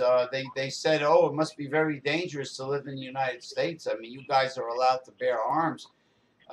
Here in China, we cannot have that." I go, I know you cannot have that because the government, the system wants to be able to control its people, and therefore they don't want you to have arms. This was written into our Constitution because the Founding Fathers had forethought. Okay? They saw that power corrupts and absolute power corrupts absolutely. Those are facts, yeah, and money, ladies and gentlemen. And money, those are facts. Yeah. Julius Caesar, Brutus. Power corrupted Brutus. Absolute power corrupted Caesar. And money. Greed and the and love, power. And the love greed and power. The love of money, greed, which is a form of idolatry. Yes, it all flows together. Real quick. Yes, because we got to go. On that greed issue, Harvard did a study last summer.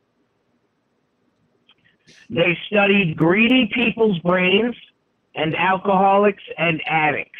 Right. The same part of the brain that controls an alcoholic's functions. Addiction, yeah. Also controls greed.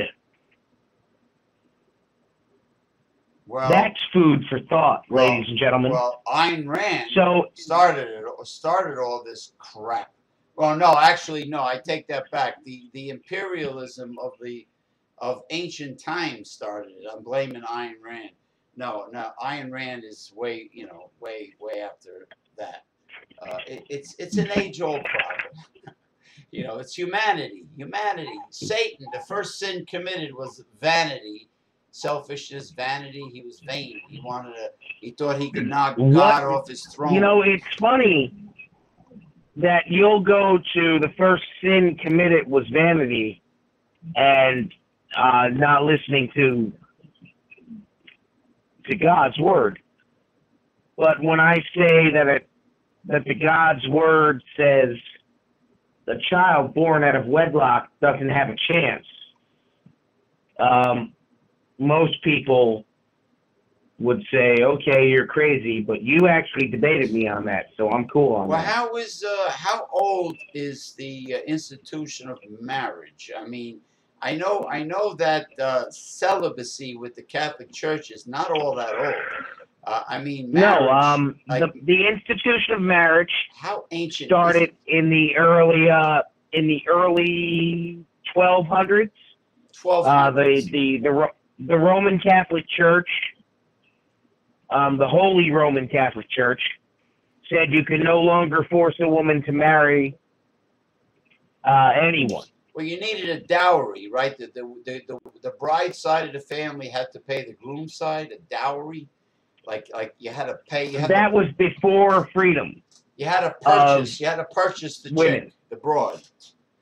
Pretty much. You had to buy it. And if you look at the Jewish religion, Hebrew, you'll find that the groom's family has to pay a certain number of lambs and goats and chickens and to the bride what side. The fuck are we doing?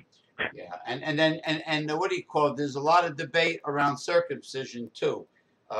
Some say it's sanitary. There was another Harvard study. It's funny you bring that up. There was another Harvard study that put sensors on the brand new infant's skull to read its brainwaves.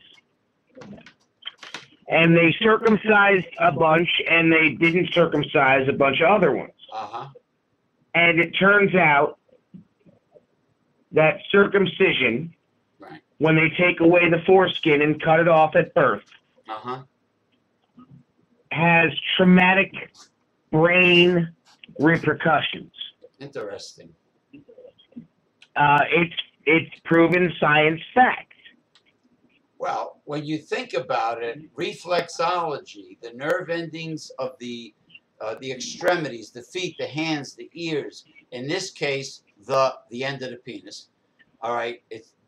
There are nerve endings, and that's what the manipulation of those nerve endings in a certain way. That's reflexology, acupressure. So there might be something to it as far as an extremity goes. Well, a buddy of mine had a son, and the doctor went to take his child to get circumcised immediately. Right. And this person said, "Where are you taking my son? We're going to get him circumcised." "Yeah, we're not doing that." "Hey, but it's unclean." He goes, "Give me my son, you sadomasochist bastard." I mean, this is where we need to be at this point in time. It's unclean. We need to stop being so reserved, and we need to open our goddamn mouths and say what's on our mind. Well, you pull the foreskin and let back somebody and wash debate it. me. Hey, a bulldog has got a lot of wrinkles and crevices. You wash them. Same thing with the uncircumcised penis. You pull it back and you wash it. What's the big deal? It's unclean. Eey. You know, it's not like we're living in the desert anymore. We're not living in the desert. We're not living in the jungle. Right. We have running water here. Yeah. And we have freedom of choice. Now we get extra viewers. If you don't want your kid circumcised, then why should the doctor force you to try to have that? No, it should be optional. This is something I want my kid to have, and he can make his own choice if he wants to get rid of it. Right. And from what I've heard from friends of mine, people I've worked with over the time and course of my life, obviously those conversations come up. Yeah. And I've had people tell me, "Oh, it's the best thing ever. I would never want my fucking wizard sleeve to be gone." And then there's other people that say, "Oh, when I was 18, 19, I was in college and I got made fun of because of it, so I went and got it removed." Yeah, because you're different, because everybody else is circumcised, and you got this hose, this hose covering. You should get it. Well, my brother, I don't want to get into it, but it should be done when you're very young. Some cultures are weird, like this one. But if it alters your brain chemistry when it's done, don't do should that still be allowed?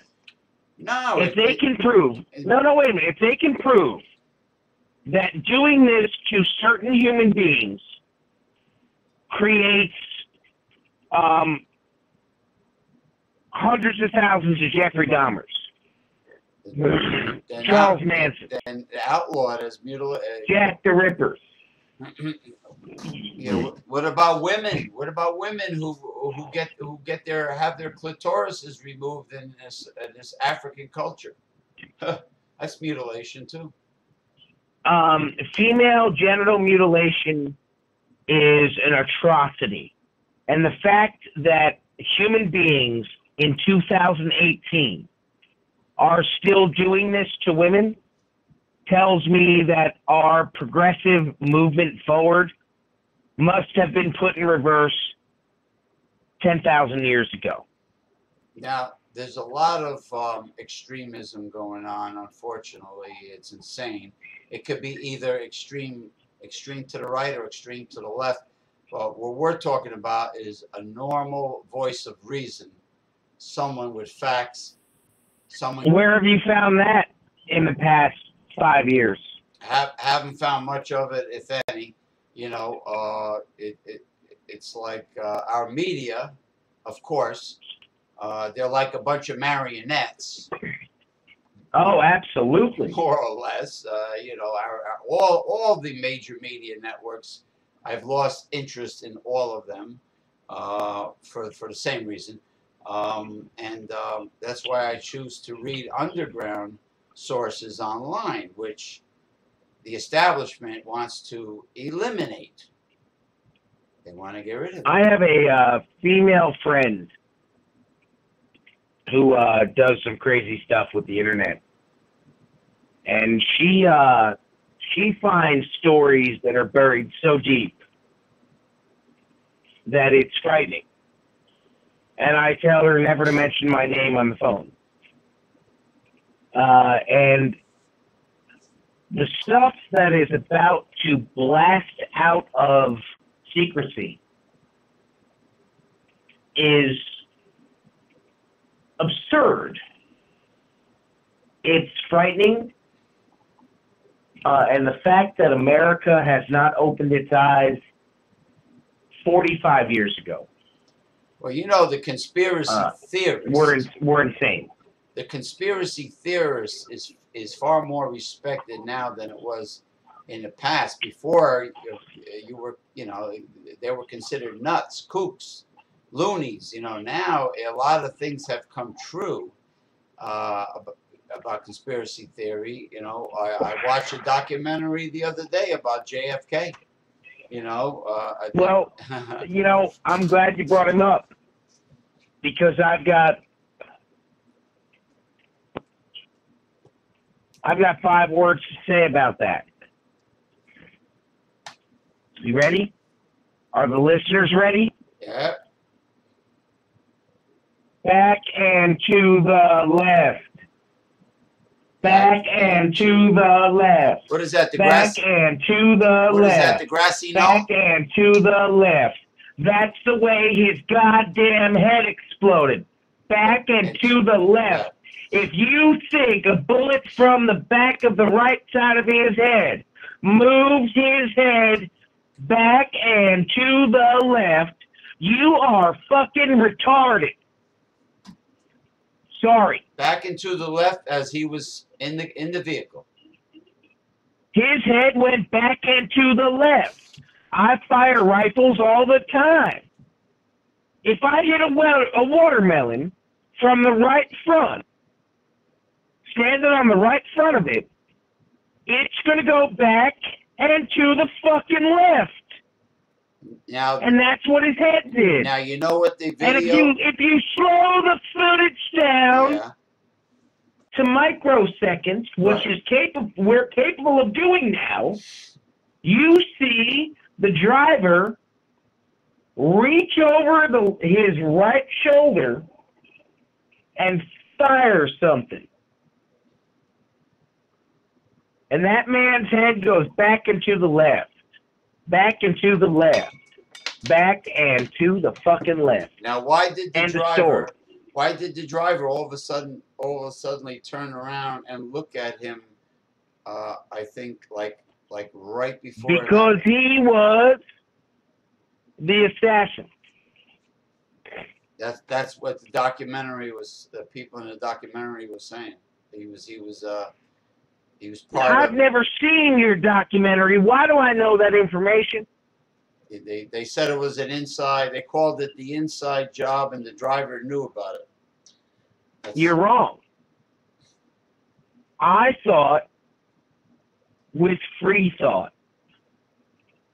I said, well, let's see how many things he had against him. First, I put that against him. He was against Vietnam. He was against nuclear war with Russia. He was against the Cold War with Russia. And somehow, he ended up fucking dead. What about the famous speech not too long before he was assassinated?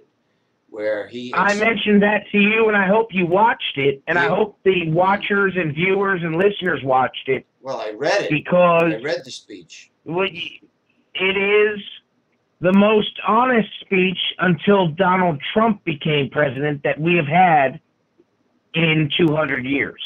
It was a very revealing speech. And that in lies why he was most likely taken out. He was too aware of his surroundings.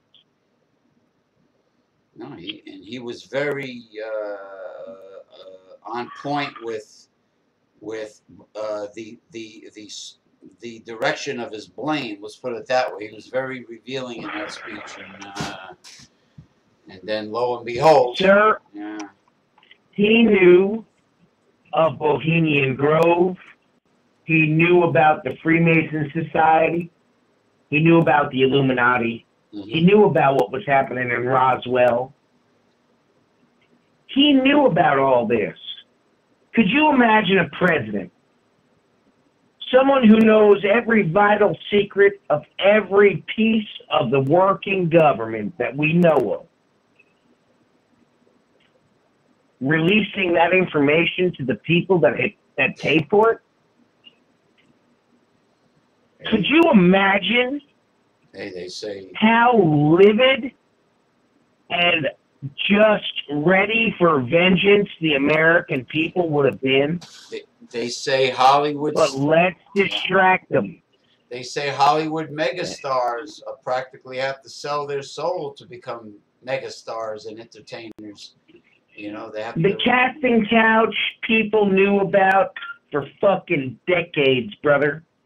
After hearing what I heard on my dark web searches, I can't imagine what little Shirley Temple went through, or Alfalfa from the fucking Little Rascals.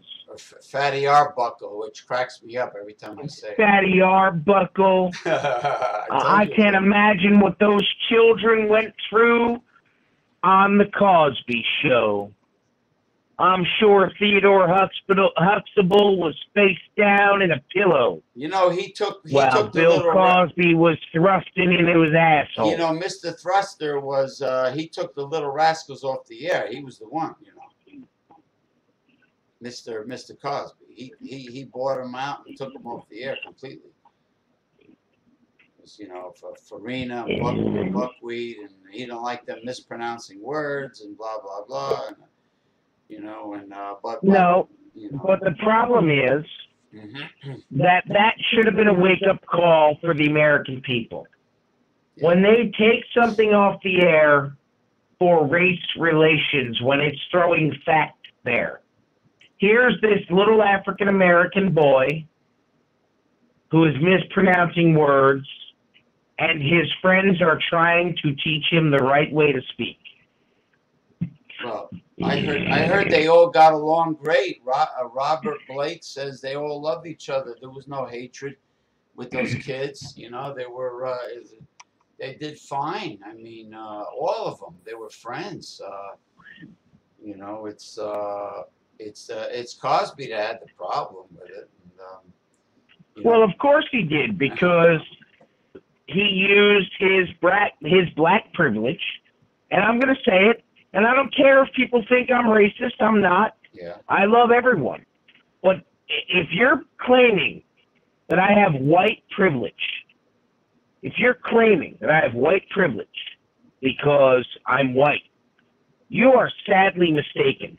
There is not a racist bone in my body. Yeah, how come they say reverse racism cannot exist? It's impossible.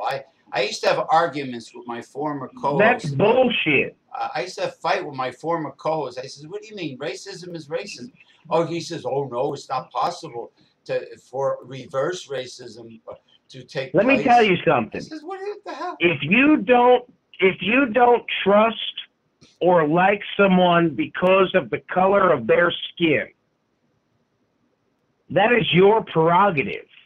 It is the First Amendment given God right that is mine. No, that is actually true what you're saying. Yes. Yes.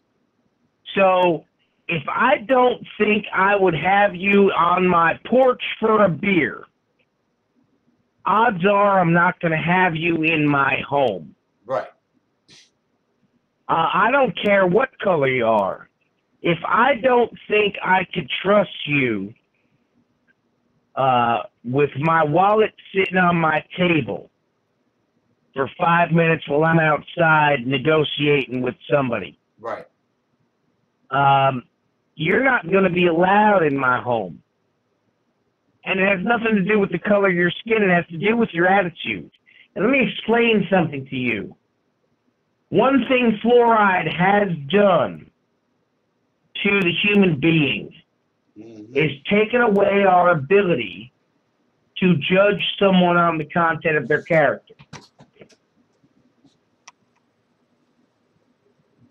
Are you aware that Martin Luther King Jr., Malcolm X, Medgar Evers, and a slew of African American civil rights leaders, civil rights movement leaders, they were all Republican? Now, if the Republican Party is so racist, why would the most prominent African American in the United States history be a Republican? Well, that's my question. I know the history of it. The Dixiecrats, when George Wallace was young, the Dixiecrats and governor of Louisiana. Yeah, the Dixiecrats of the I guess early 1960s, or maybe they went even before that. They jumped ship. 50s, 40s. Yeah, they jumped ship and they turned Republican because they were not happy with the civil rights movement and you know, and the Jim Crow laws and all that. Everything was changed. George Wallace was a Dixiecrat, and they jumped ship and they became whatever. And he gave your party a bad name, and that is that's unacceptable. It's yeah, but they were. You know what my saying is? You know. My saying at my job is this, and I tell my boss this all the time. I said, your reputation is being damaged because we're hiring people that are retarded. And I can't be kind about this because you're losing money every time you do this. Well, it's his right to have standards for his company. It's his right. Well, I've changed that. And if I can do that with the crews that I work with in 4 weeks, people can do that with their lives in 2. Yeah. You don't like living in filth? Clean up your fucking house. You don't like living in poverty? Better yourself. My guys speak Spanish. I don't want to have to learn Spanish. So you know what I did? James, you're Guinea? You're Italian, right? Yeah, I don't know much Italian. But here's the deal. Yeah. My language of Italian is already in my DNA. It's wired into me. I just need to tap into it.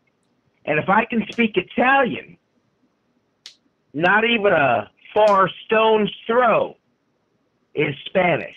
Well, my is grandparents right next to Italy. Portuguese too and Spanish have similar words. My grandparents didn't want me to understand what they were saying. They were obviously talking about subjects they didn't want me to hear, so they started talking. So they spoke in English. And they did the bilingual thing in the household, and you know, they even my mother and my uncle and my aunt my Aunt Barbara couldn't understand them. They wanted to make sure that when they chose to converse in the cone of silence, like Get Smart, like Maxwell Smart, they would start speaking in Italian. So all of us didn't understand them. You know, but we knew the basic here and there, you know, the bad words, the food. Yeah, you're right. But the thing is, there are people who live in enclaves for sometimes more than a decade and learn very little English. I worked with somebody from Central America that lived in West New York, in an area of West New York where the whole life, everything was nearby in walking distance, and they all spoke only Spanish. So therefore, there was no reason incentive for that individual to learn English. But the problem is the person complained, why am I stuck in this job? I don't want to be here anymore. I want to advance. So, an interpreter told me, oh, this person wants to advance, doesn't like the warehouse environment anymore, wants to get out of here. I says, yeah, but how long has the person been here? Oh, well, let's see, for 14 years in West New York. I says, well, and they only speak a few words of English? I says, well, how does a person expect to advance? I mean, give me a break. The language, I think there should be a law where you have to speak the language of the money you spend. Hey, how come Philippine There needs to be a law. How come young Philippine kids speak English? On our $100 bill, yeah, this is Ben Franklin. Yeah. And you need to know what he did before you can spend it. Oh yeah, Fuck you. Right. But I'm saying, how come young not preschool, but young grammar school Philippine kids are speaking English with an accent, but they're still speaking English, and other countries are not? It's the international language today. English is the international language of business. Because the people from the Philippines, people from South Korea, North Korea, China, Japan, have the ability of thought. And the people from, and I'm sorry to say this, the people from South America and these tribal areas in Northern Africa, these folks here are animals. All they know is their religion and what they've been drilled to be taught. And it's disturbing. Well, you're talking about government, third worldism, third world. And no matter how much help we give them, James, after we leave, after we show them and spend hundreds of millions of dollars of donated funds, in comes a tyrannical government who poisons their well we drill and kills off the entire population. Political corruption is abound in these third world countries, or fourth world or fifth world. Sure. Well, then they need to stand up for themselves like America did against goddamn England. Yeah. You're going to tell me that Princess Diana wasn't murdered because she was sleeping with the enemy. Her boyfriend was Saudi royalty. Right. And they killed her for that. And that is unfair. Yeah, the reptilian. And uncalled for. Yeah, the Queen Elizabeth I, the reptilian alien in disguise, as some. Oh, absolutely. Some people call it, hey, look, no, she is. I mean, she is. She is. People, there are morons that think Roswell was just a weather balloon. You have Area 52 in Utah. You have Area 51, even though the government doesn't want. It claims that Area 51 moved or it doesn't exist anymore. I don't know. Yeah, the average person doesn't know about HARP. The weather control. Well, what scares me is that there is more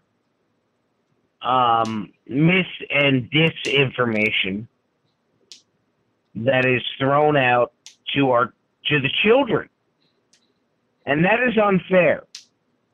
You need to tell them that they are being chemically altered. They're being chemically altered. Mm-hmm. They're being chemically altered by the air they breathe, the food they eat. We need to have more families. We need to have groups of neighborhoods that come together, because we are losing our connection as humans because of this goddamn smartphone. Well, I love my smartphone. I can look up anything anywhere, but I know it's listening to me, and I know it's recording me. I know it's sending my information out to people that I don't want to have it. And I'll tell you what, I don't care anymore. If you want to come after me for my political beliefs or my beliefs in my God, and that one day after I pass on, my body will meet my soul again, that would be awesome. But whatever it is, it is. We all have thought. We all have free thinking abilities. Well, why are we not using them? I wish people learn how to really communicate with each other again and get on the damn phone and speak instead of friggin' text. You know, I mean, I'm so tired of text. It's all I get is texting. You know, motherfuckers. Do you know why I like speaking to someone on the phone? And I told my boss this. I said, I like to speak on the phone because I can hear the difference in their voice. And he said, what do you mean? I said, well, when you text me, I don't know if you're satisfied with how the outcome of the situation came out, or I don't know if you're angry. I need to hear that confirmation in the voice. Right.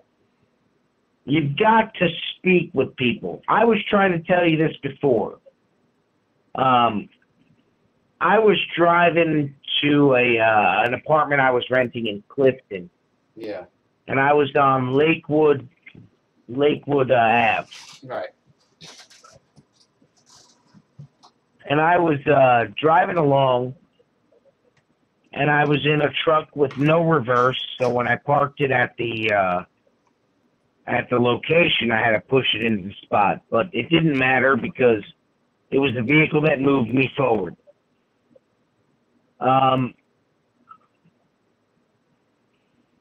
There was a woman in front of me in a Cadillac Escalade, and she was on her cell phone. Yeah. And there was a girl who was crossing, and she was on her cell phone. Now, she didn't have the right to cross because there was a hand, a big fucking orange hand that said, stop, don't cross. And she crossed anyway. James, when she landed in front of that Escalade, I heard her pelvis shatter. This girl was in serious trouble, and she was blinded by her smartphone, and the woman in her Escalade was also involved in a relationship with her smartphone. So there is a major problem in this country, and if we don't do something about it, we're in trouble. Well, this is a very important lesson from this story that you heard from Dr. Remulak, people. You know, this, I'm telling you, those commercials of people in fatal accidents because of the smartphone and the texting is very serious. You should be taken very seriously. But listen, I got to run. It was great having you on. You run, do your thing. God bless. Yes. Listen, God bless your mom. God bless you. Thank you. And I hope the people really start to wake up. I hope there's a lot of sharing of this video, of this live stream, and yes. I mean, we've gotta wake up and realize if we were put here from 20 years from now, what would we be shocked by? Yeah, maybe it will be like, was it who wrote 1984? George Orwell? Or no, that was George Orwell, 1984, and that's where we're at. Everybody read that book and watch the Kennedy speech at the Waldorf Astoria. Yeah. You have a good night, sir. I'll let you go. Yes. Bye-bye. God bless. Take care.